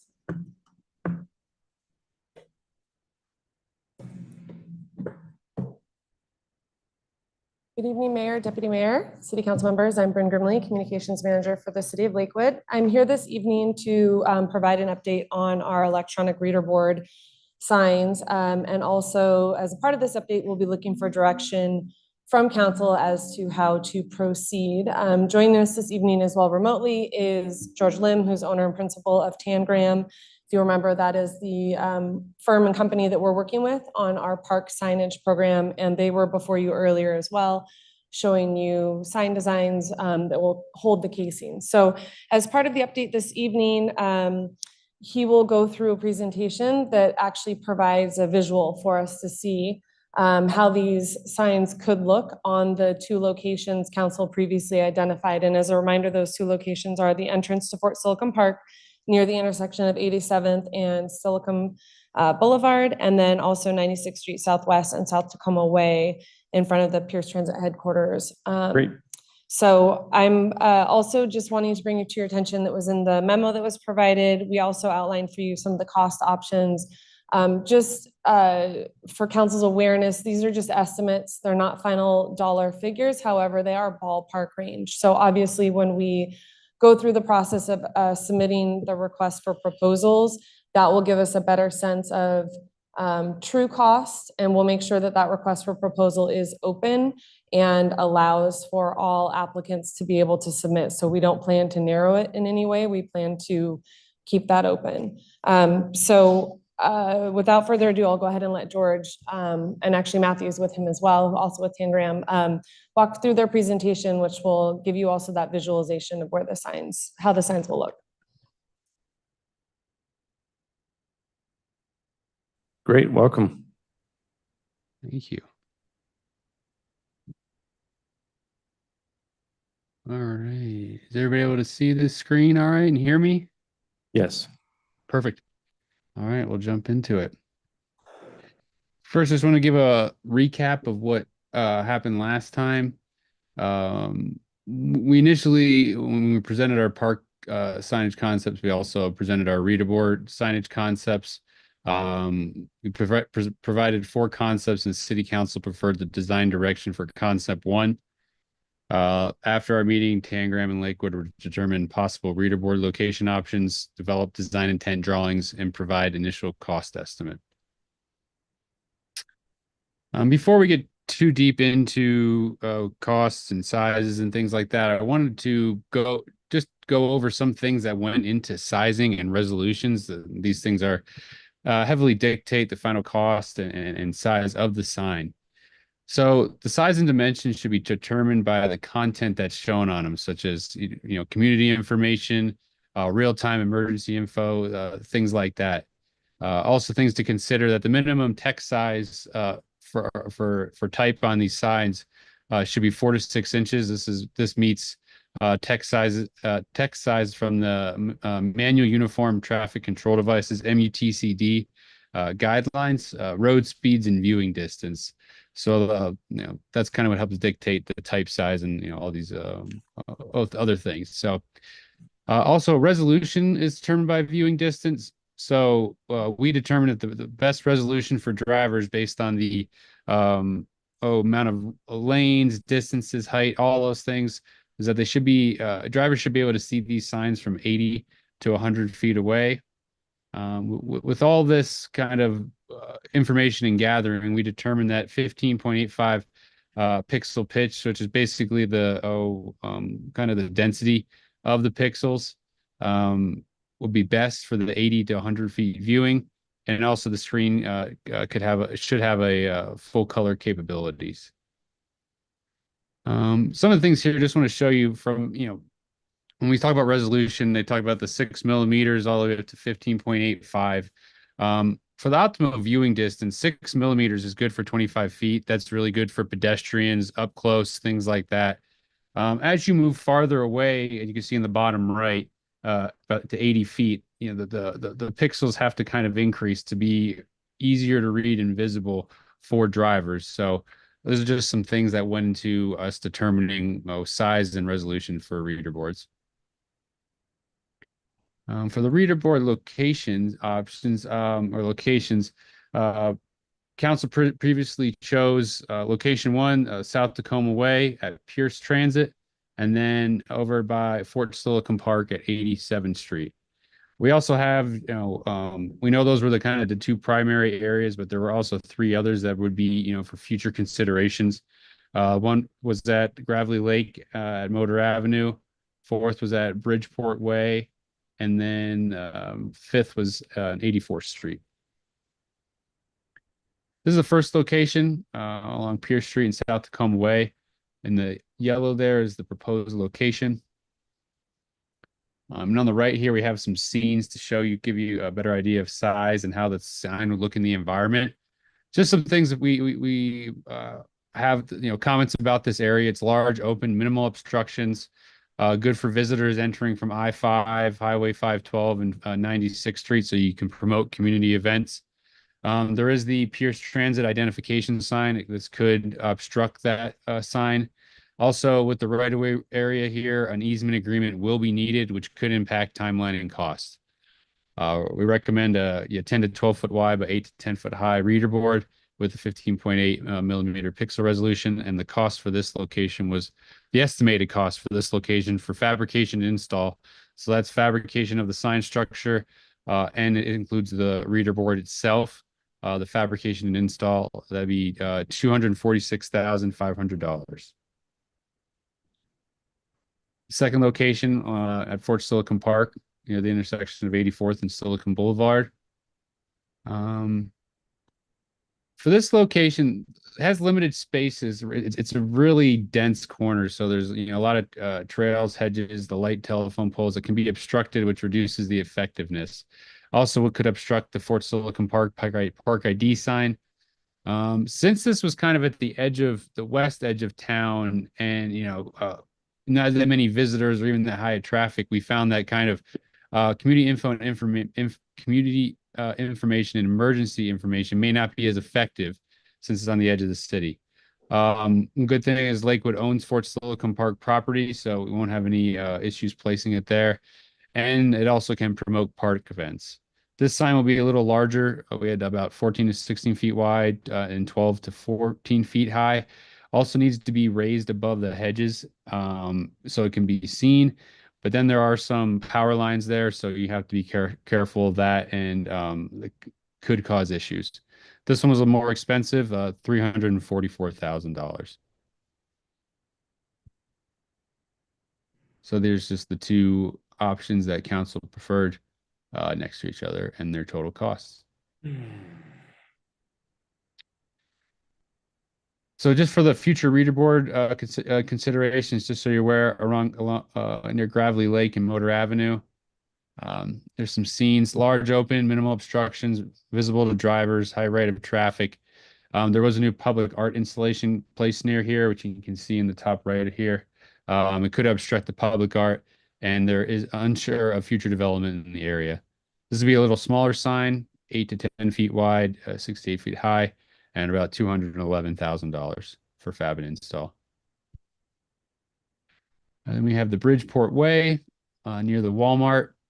Again, large open area visible for drivers entering along Bridgeport Way. High vehicular traffic, good for promoting community events. There is the bus stop there. It could obstruct that. And then there's also near a city gateway welcome sign, which is up here. I believe at the time of this photo, it was damaged, so it was not up there.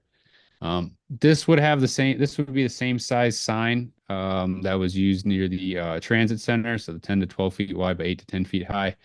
Again, we need to raise, there's a pedestrian path in the front, so it need to be high enough not to pedestrians will not obstruct the sign. Also provides an opportunity for a new city gateway welcome sign where you could incorporate the reader board at this location. And for this one, $246,500. And the last location was along 84th Street. A large open area, minimal obstructions. Again, good for drivers entering along 84th Street. Since it's close to the I-5 entries and exit ramps. There is a slope in this area and some large rocks, boulders, so just to be aware of that when placing final location. 10 to 12 feet wide, 8 to 10 foot high reader board. And again, since it's more of an entry point into the city, this is possibly a good place to do a city gateway or welcome sign that incorporates a reader board. So the cost for this was $246,500. And these are all the signs next to each other.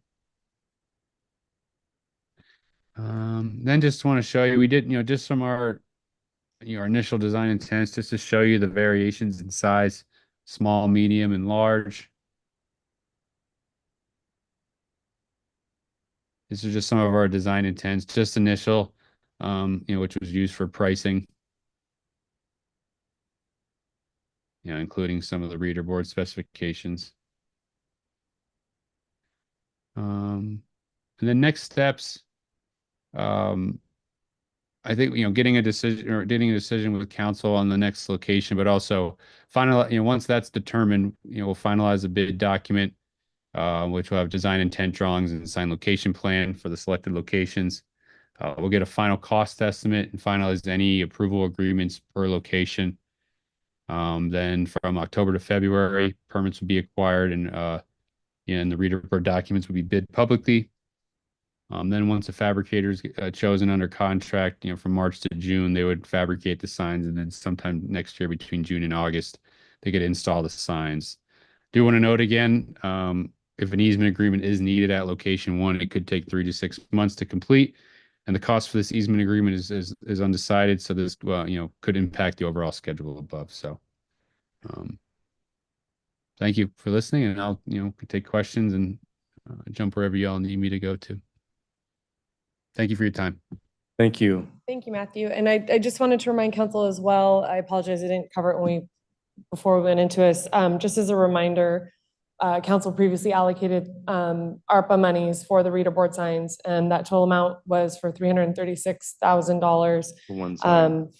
We have the costs we've incurred to date for this process. So we're now down to the point of approximately $305,500 available. And as Matthew just went through all the cost estimates, it kind of gives you a better sense of what we're looking at by way of expenditure possibilities, understanding too, again, these are ballpark figures, so we'll have a much more concrete picture, and there might be some costs, be some costs that we're not aware of as well that we encounter as we embark on this. We have to be mindful too of that too.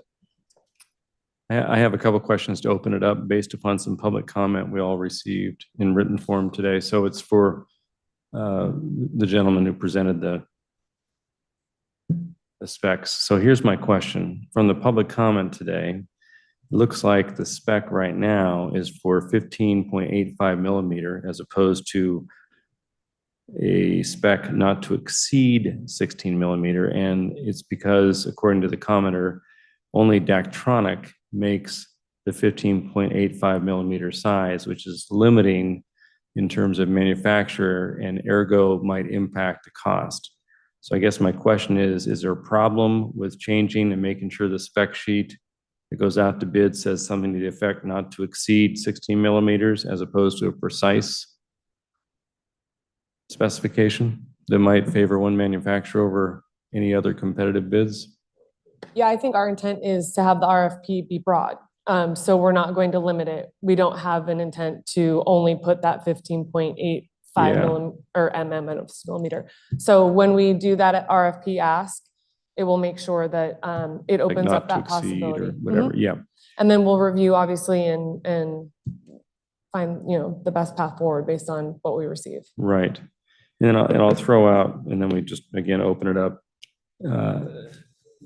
We're out spending our welcome. We really appreciate the information. It's very, very helpful.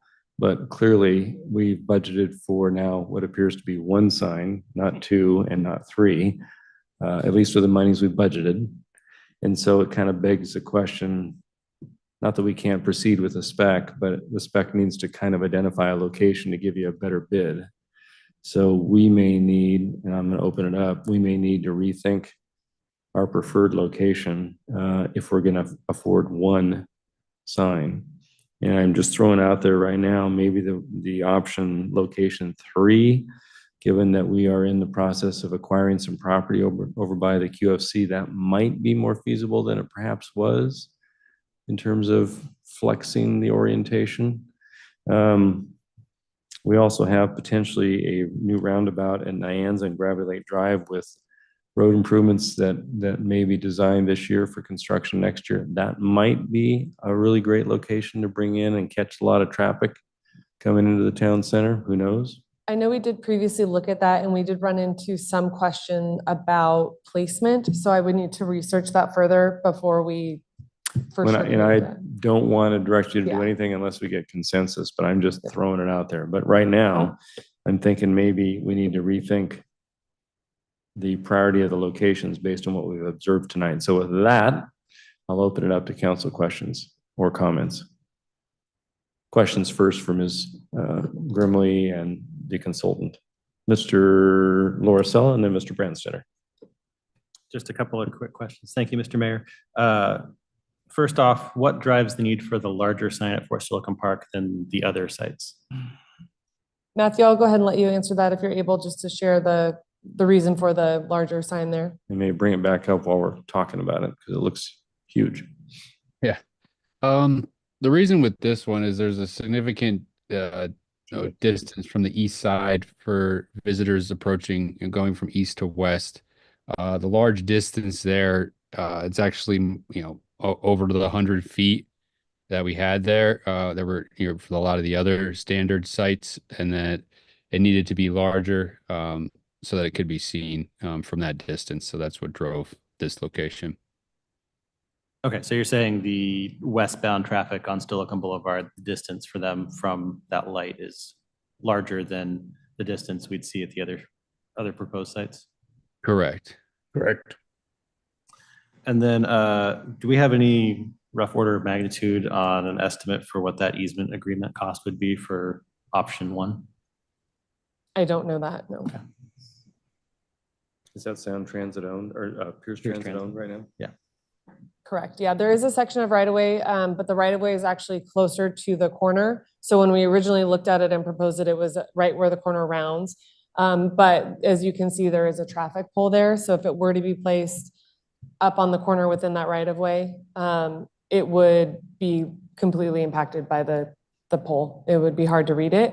So the proposal is to bring it down where there's better visibility and the easement does not go as far. The right-of-way easement does not go as far on that grass. Okay, thank you.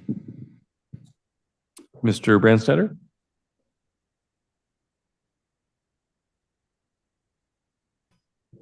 The depictions of the signs at the various locations is very helpful. Being able to go and do that on the location 1 sign, I do see the option of moving it away from the corner. I still think it gets a sizable amount of traffic that would see it. okay, and would do that, and it goes on, so that seems to do that. The Fort Stelicum sign, that's not actually a perpendicular intersection. The roads are kind of canted, and there is the, it really looks like it would cause line of sight problems for drivers stopped on 87th, like for a red light that were tempted to want to turn right, but trying to see traffic approaching from their left. And even with a larger size, it still is going to be obstructed by some things that are there, so that if we were looking to pull back a sign or relocate a sign, that would be the one that I would think maybe looks a little out of place based on the depiction here that I didn't envision when we first talked about it, but now that I see it, it's looks out of place. Yeah. I tend to agree with you on that one. Mr. Pearson, did you have an engineering thought or two? Thank you, Mr. Mayor. I didn't have any thoughts, but yeah, I'm sure the Public Works Department can weigh in on the site distance. Typically, that's in the right of way, and if we're putting it not in the right of way, then we would be fine with site distance issues. But that's not for me to determine. So, my question about, you know, I would love to have some reader board signs around the city, and I'd love to have 4, 5, 6 of them. But I wouldn't like to spend, you know, upwards of $2 million to get them. And so,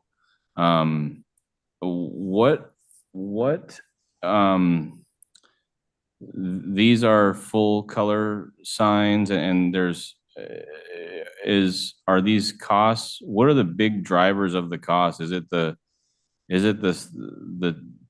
sign, you know, the reader board itself? Is it, you know, construction of the monument? I mean, where are these? This is a lot of money for a reader board. I would never have guessed that $344,000 for a reader board was the price.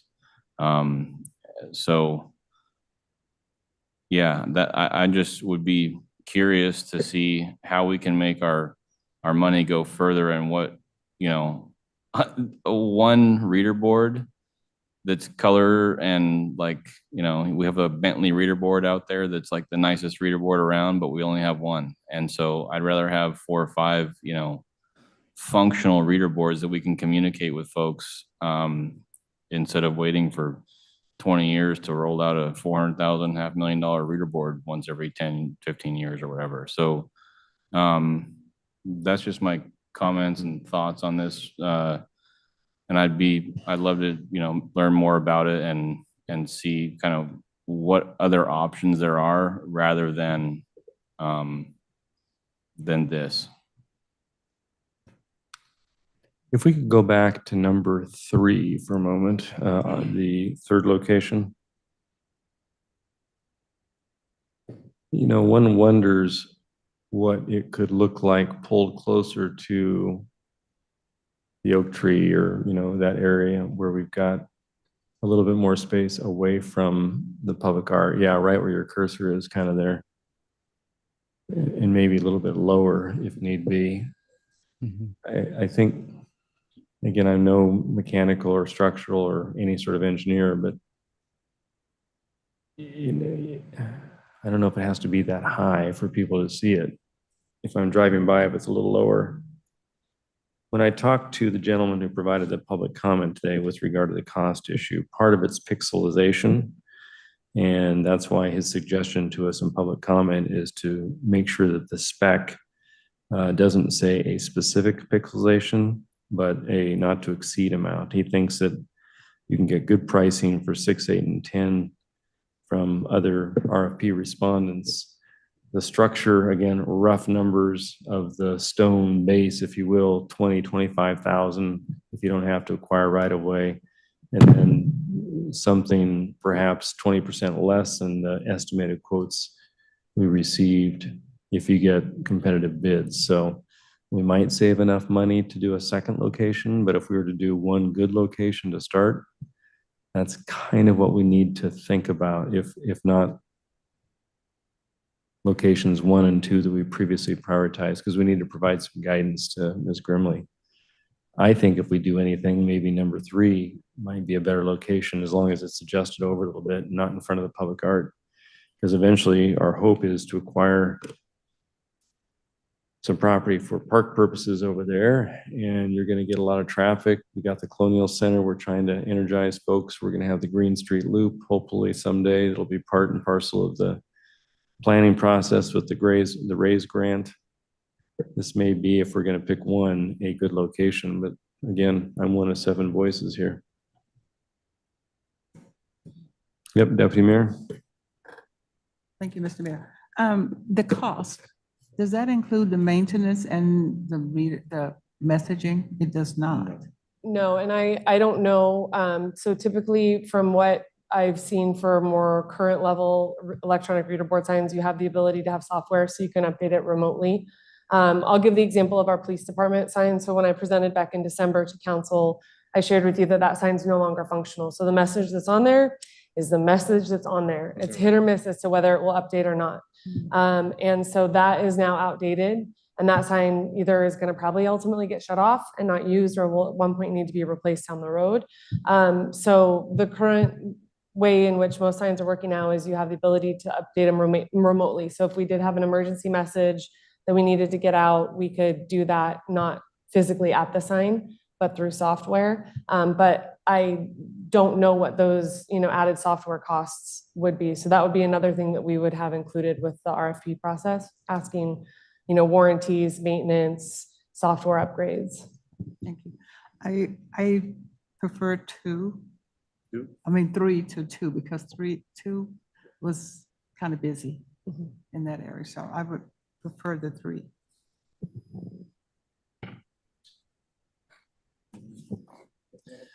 Hi, thanks for coming in. When I think about this, I've got 2 ways I would prioritize it. One, which location is going to get the most eyes on it, right? So that we have the most people who are coming into our city and know what's going on. And 2, what's going to be in close proximity to where most of our events are, right? When we're advertising the farmer's market far away from Fort Silicon Park, it may not have the same draw and appeal as having it close to where it's actually going to occur. Yeah, with that, did we look at the possibility for Fort Silicon Park of having it on the opposite side of the street, across the street from the park? We did not. I would have to go back and look if there's right away. I know that's commercial through there. And then also, of course, Western State Hospital. But I don't know what the zoning, what the right away access is in the zoning would be. So I'd have to look at that. Right. Okay. Thank you. Yeah. Mr. Mayor, I agree that I think with, particularly if we got a larger footprint of property adjacent to the Colonial Center, that's a good place eventually for a reader board. But I guess I'd like to know whether we can use the ARPA dollars we've done for one of the reader boards that's in this going through, and whether the RAISE grant could include the cost of a reader board in that development along there, because that sort of sits in the footprint of where the RAISE grant would be being applied for to identify costs, and then we might get to 2 reader boards that way. I think the RAISE grant is just planning money, as I understand it. I don't think it would be construction dollars, but they could plan for a design of a reader board. I'm sure the ARPA dollars have to be spent earlier than RAISE dollars for construction would become available. So it becomes as a sign 1 and then sign 2. But it also, we have an indeterminate timeline of when we'd actually get possession and use of the property. that's Yeah. going on because we're working through that process. So putting that board down the road a year, looking to fund it with raised construction dollars would get us to two boards. Mhm.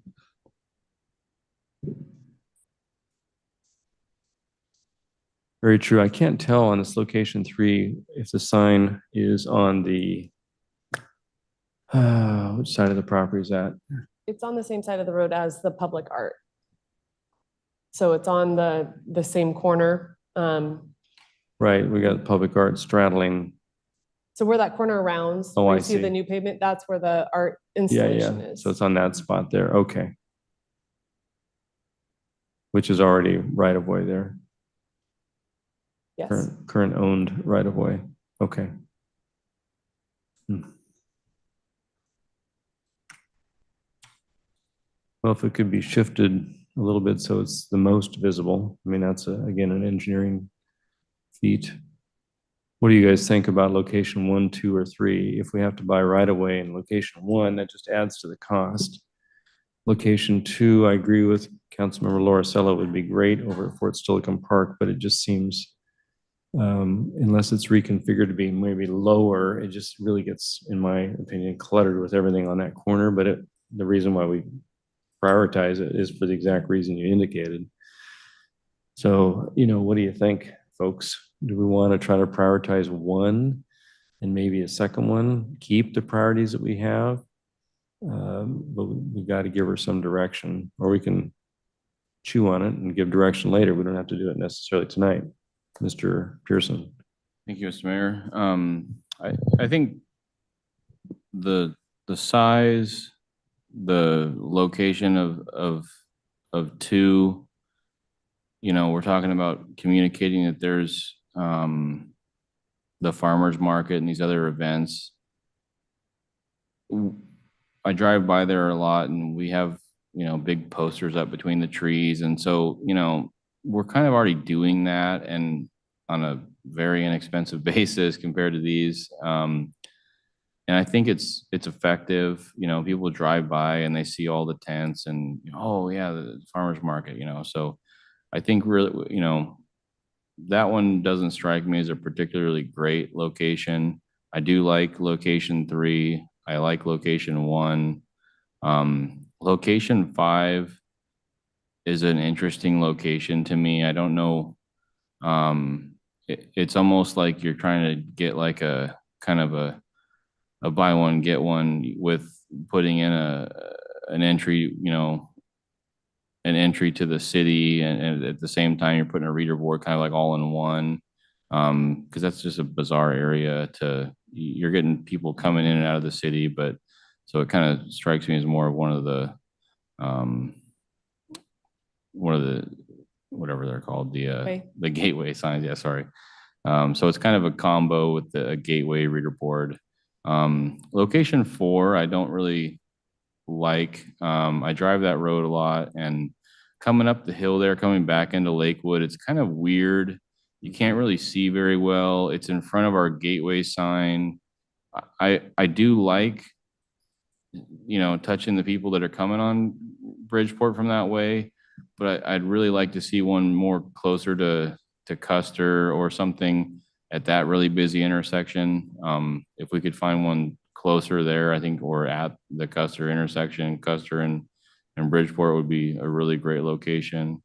That's my kind of overall synopsis on the locations, but I'd be good with 1 and 3. And if I had to pick one, I could go either way with 1 or 3. I guess 3 kind of makes sense. It's kind of in the heart of the city, and we're trying to build that space out to be something more. So that seems to make some sense. We do have power there, which is good. And right away. Any other thoughts, Mr. Branstad? Do you have some more thoughts on that? If you were to choose one that you could afford right now with the 300 and some odd thou we have left, what would you prioritize out of these? Yeah, 3 cheap ones. Well, we didn't get the option for cheap ones, it didn't seem like. So if we had the option to do one right now with the ARPA monies, which location would you favor? location number 1. But that's the right-of-way acquisition one as well. We'd have to get that number. There's an acquisition issue in 3. Well, 3, I think you indicated is on the right-of-way. Correct. The original location was on the right. We would have to look it up to see, because you had mentioned trying to move it closer Maybe a to little bit. the oak tree. So we'll have to go Only back. if in the right-of-way, is my thought. Yeah, Yeah, we'll have to look back at the parcel map and see okay. where that line is. Okay, so I'll go around the room. You said 3, you said 1. What would be your second choice? 3. Okay. How about you, Councilmember Lorsell? I'd like to see the traffic data for everything so we know where the highest volume of people coming into the city is. Fair enough. Barring that, location 3 makes sense in that we're putting a decent amount of resources in there. But location 5, likewise, we're putting a lot of money into towards Lake Park. And from the speed studies that were done, there's a lot of traffic that comes into the city on 84th. So conceivably that traffic goes by 84th on their way towards location 1. Okay. Deputy Mayor, what are your thoughts? Thank you, Mr. Mayor. My first choice would have been for Silicon Park because that's where we get the most traffic, but it's too busy. So my first choice is 3. Okay. And the second choice,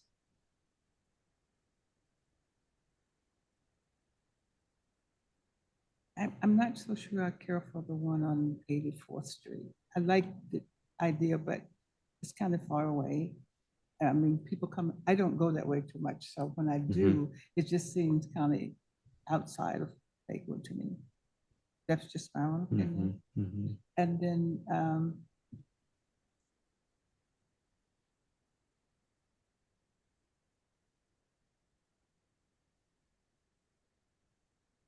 no, not 2, 1. 1, 3. 1 and 3. Okay. Okay, does that help give you some guidance? We've got, to the extent we can get some traffic data, I don't know if we can from Public Works. We provided that previously in December. Oh, we So I did. can go Maybe. back to that memo and just see if we have updated numbers from that. Okay. They don't do traffic counts annually, so I'll Right. just circle back with them. And you'll Do you want forward me that to to provide us. those for location 3 and 1 or Yeah. what's, okay. 3 and 1, I think.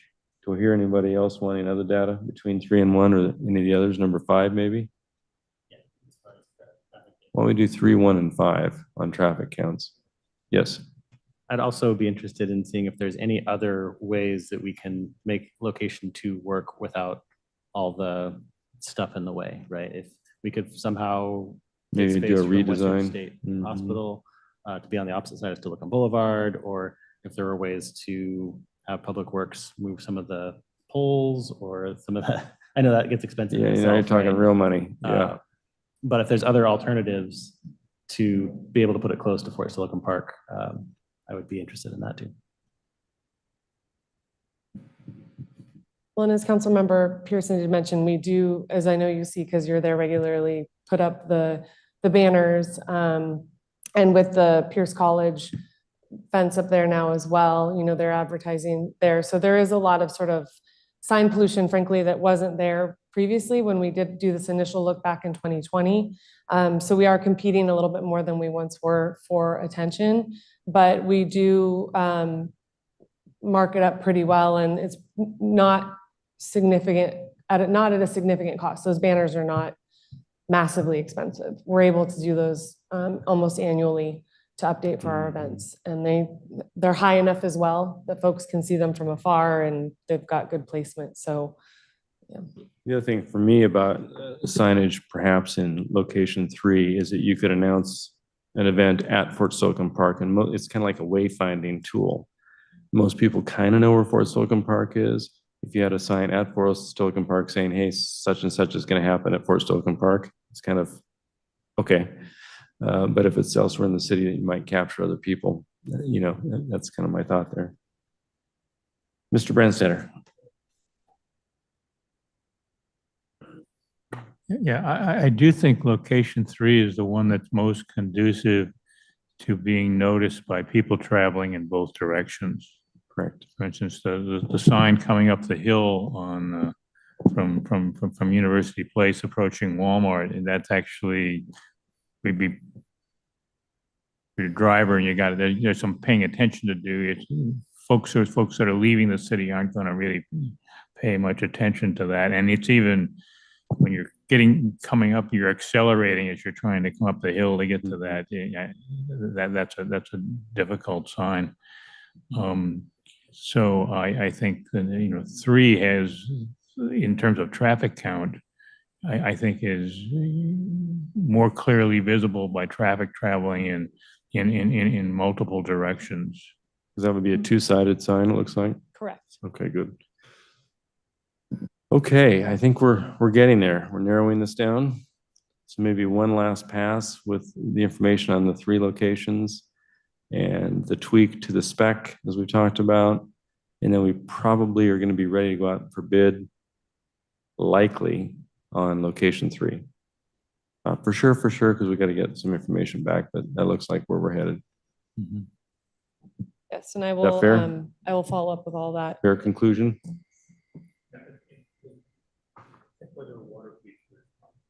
Yeah, exactly. We'll do. With uplighting. That's if it rains and then breaks or something, but yeah. Yeah. Yep, thank you. I will move forward with finding updated traffic counts and seeing if we can get some additional cost estimates for the different specs for Okay, different great. sign Very good. bulbs. And return that information back to you all. Thank you very much. Thank Ms. you. Kraus, anything else? Yes, I do.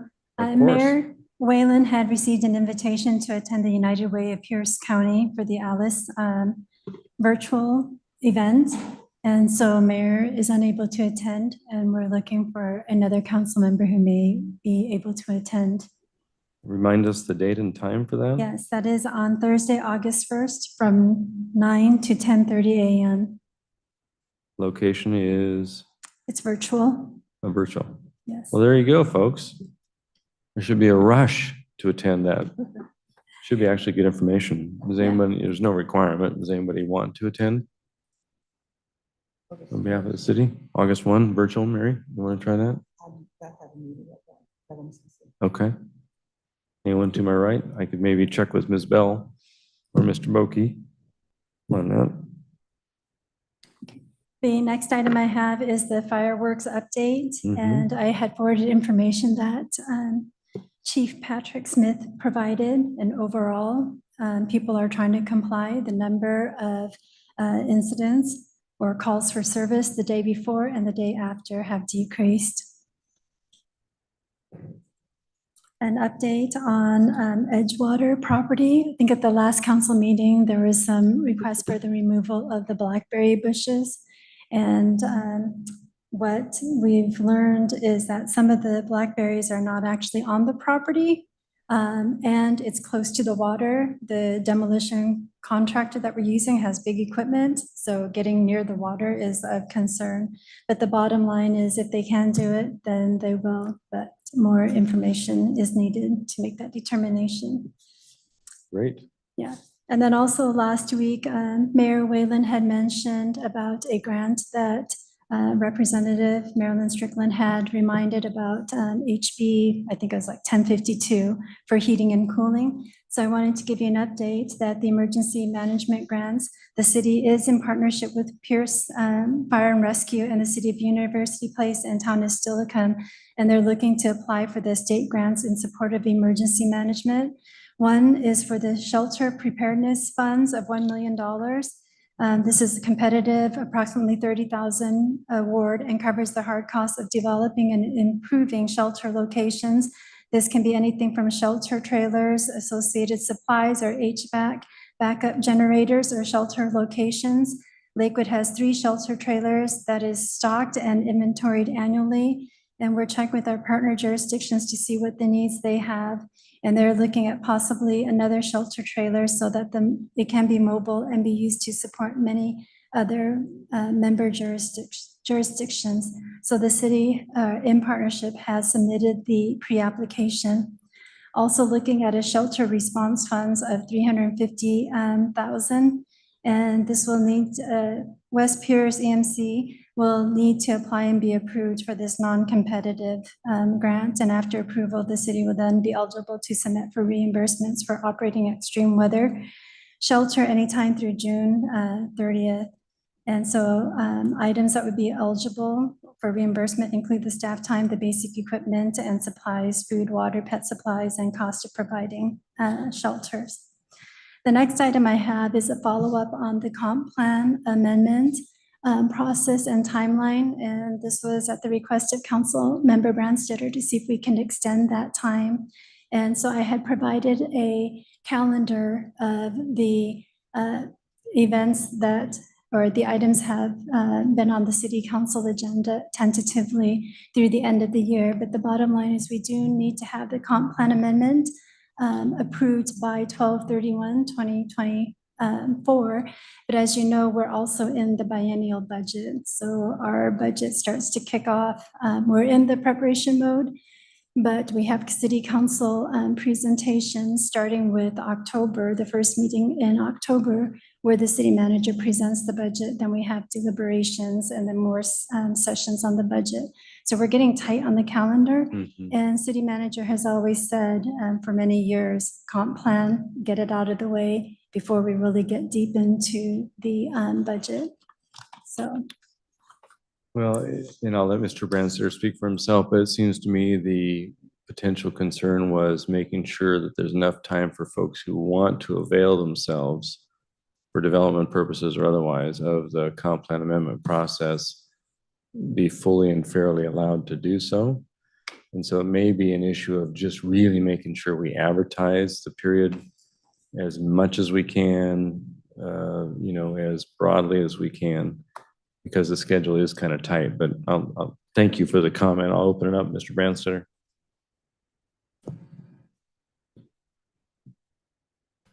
Yeah, thank you, Mr. Mayor. Yeah, Mr. Cross, my concern was not with all the schedule of things to approve the comp plan amendments for this year and being able to go and do that. The concern was that we push forward for next year's comp plan the date by which the public could submit their proposed changes, and they're usually very few.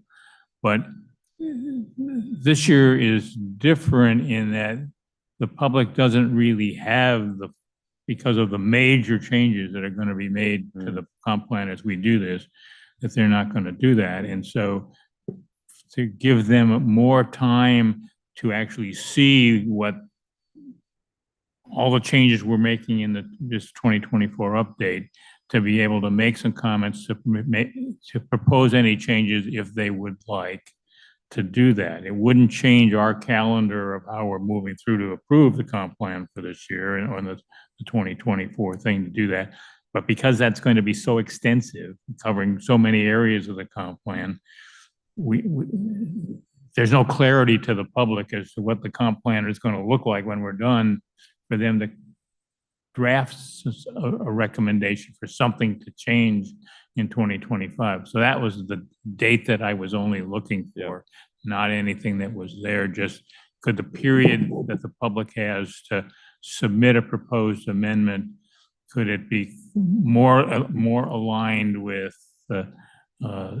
actually having the base comp plan approved? Well, I'll toss that back to the acting city manager and city attorney. It still crunches the calendar a bit, I think, if you're doing that. And I guess I'm fine with doing that if we have time.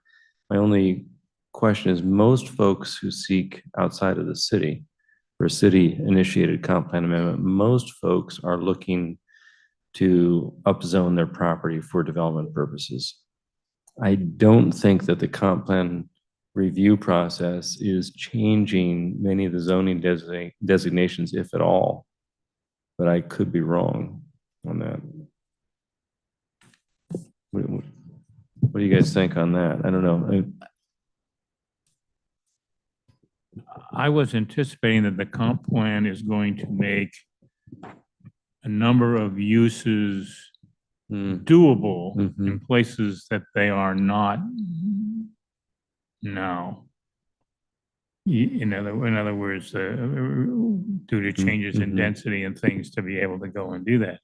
And while we may see then someone who wants to change something, I think we may also see some people that Some want to zoning do some changes to preclude some of those changes. Before a project gets vested, Got if it. you have to wait one more year. So avoiding the car wash in every block kind of thing, is that the? Yeah, or avoiding a fourplex or a sixplex Yeah. in certain things and it's hard to predict because I haven't had anybody come to me with anything. Right. Just a lot of curiosity of what's really going to happen. Yeah, yeah.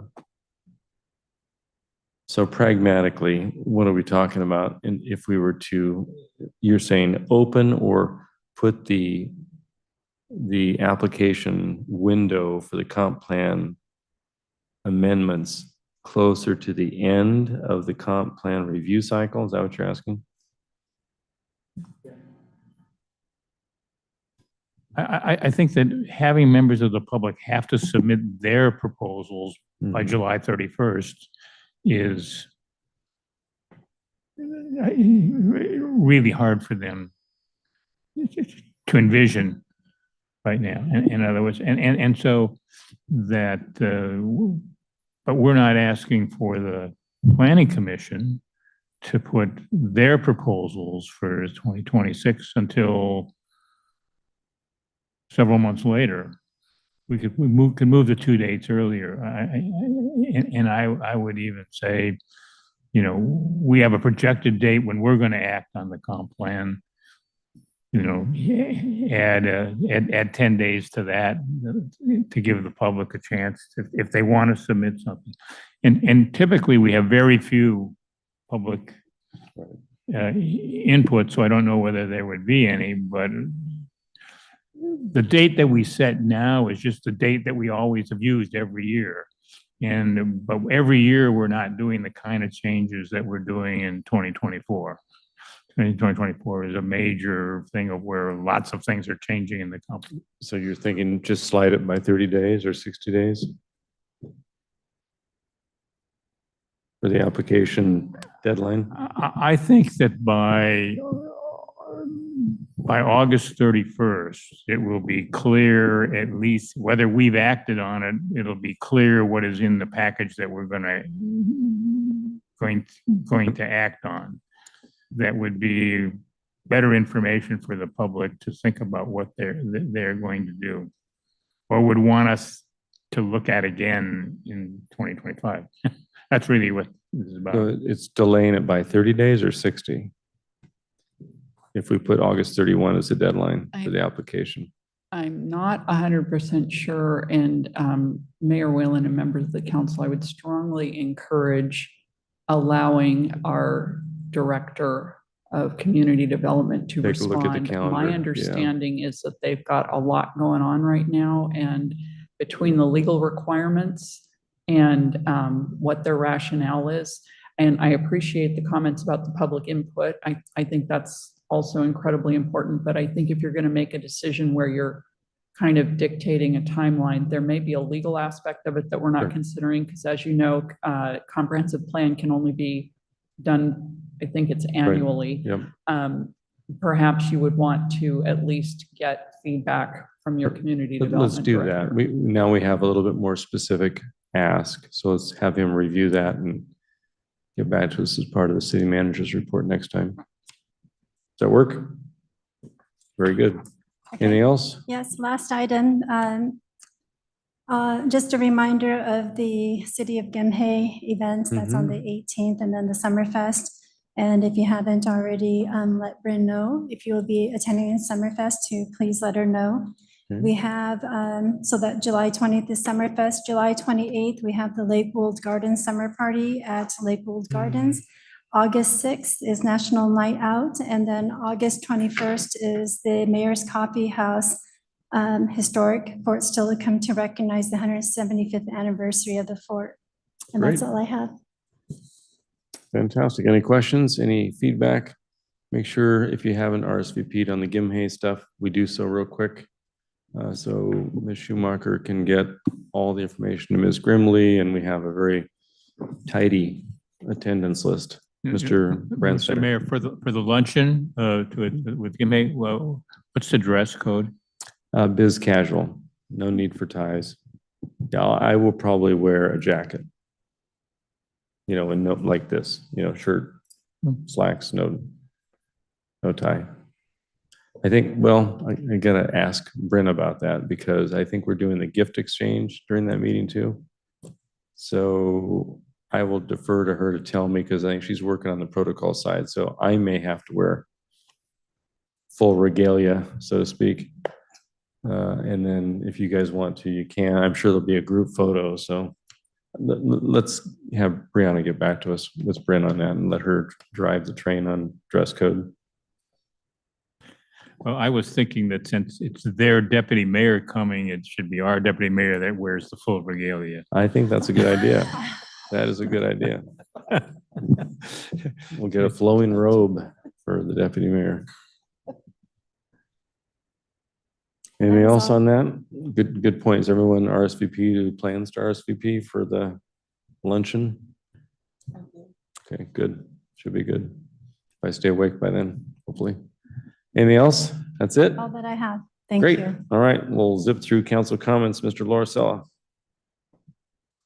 Thank you, Mr. Mayor, and thank you to all of council who was here last week. I wasn't able to attend. I was on vacation, but when I got back into town, it was nice to see the interim library is coming together. I see they've now got Lakewood Library on the side of the building, which is pretty cool. So I appreciate that.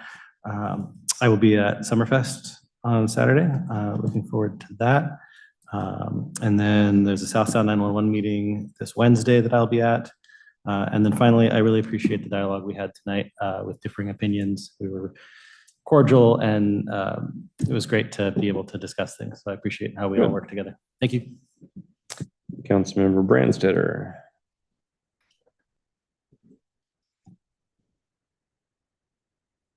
Mayor, we do have a response on the dress code, and it's suit and tie for men.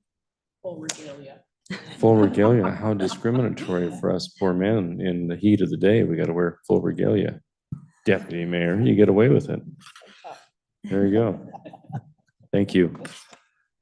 I did attend the Lake City Neighborhood Association last week.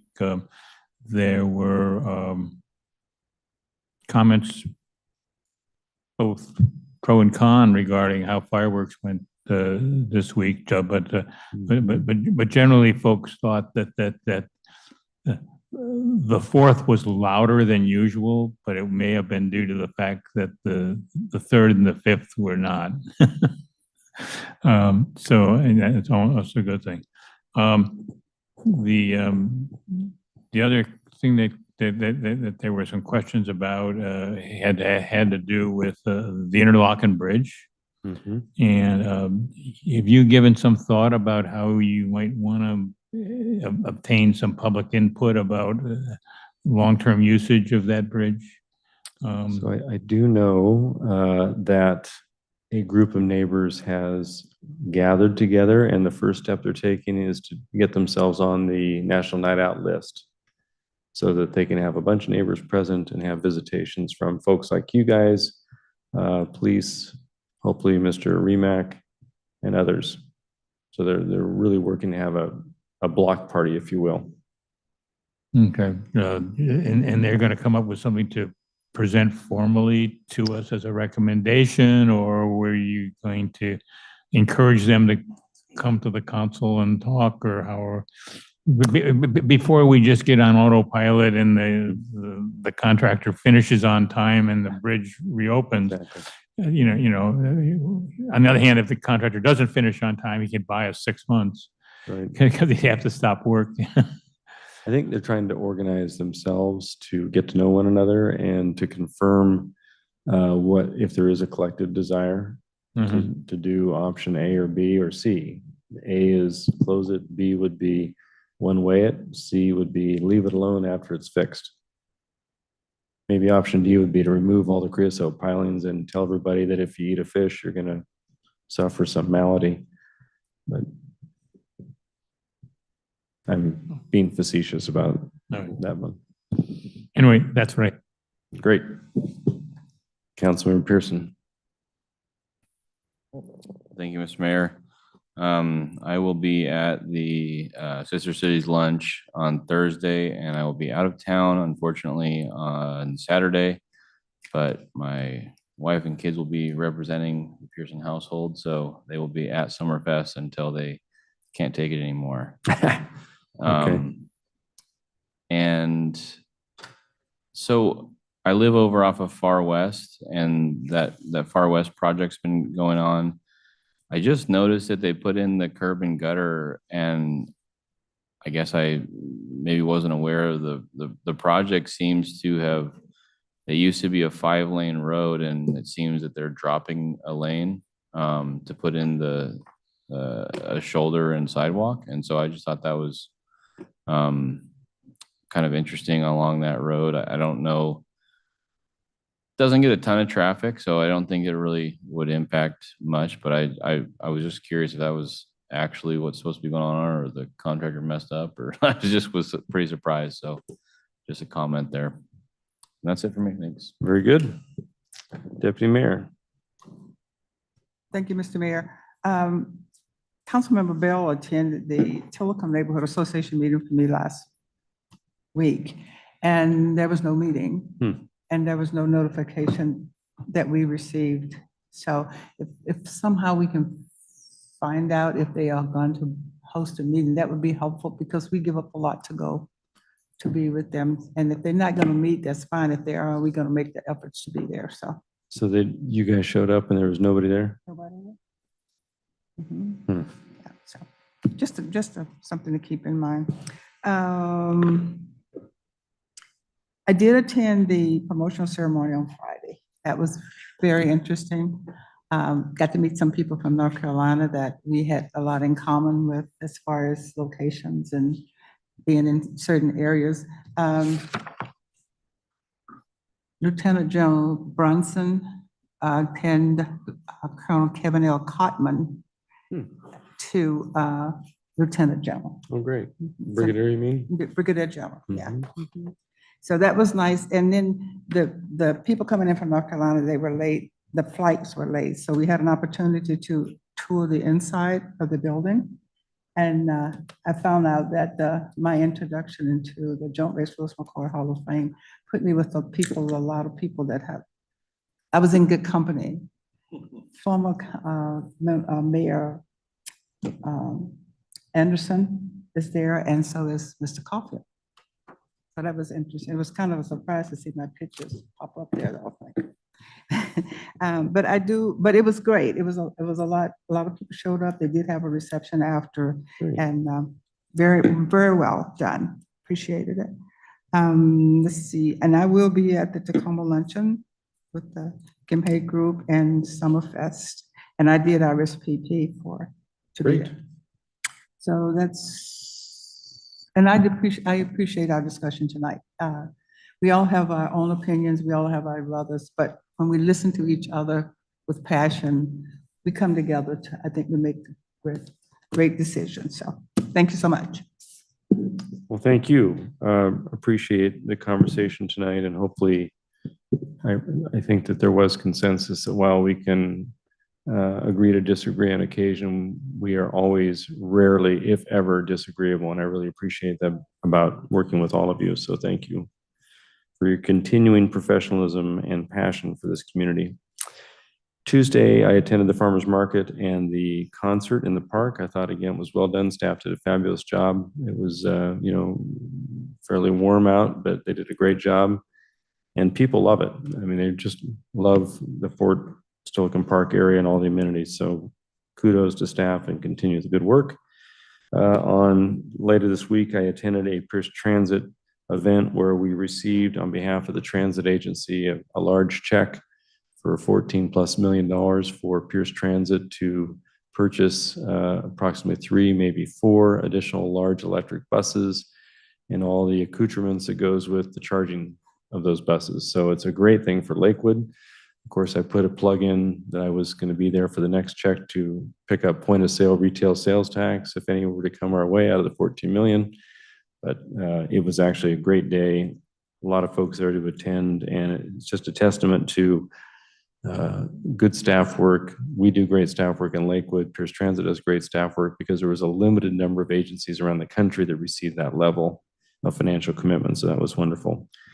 And then I will be there for the Gimhe event on Thursday. I think there are a couple of us meeting with them Wednesday evening as they come in.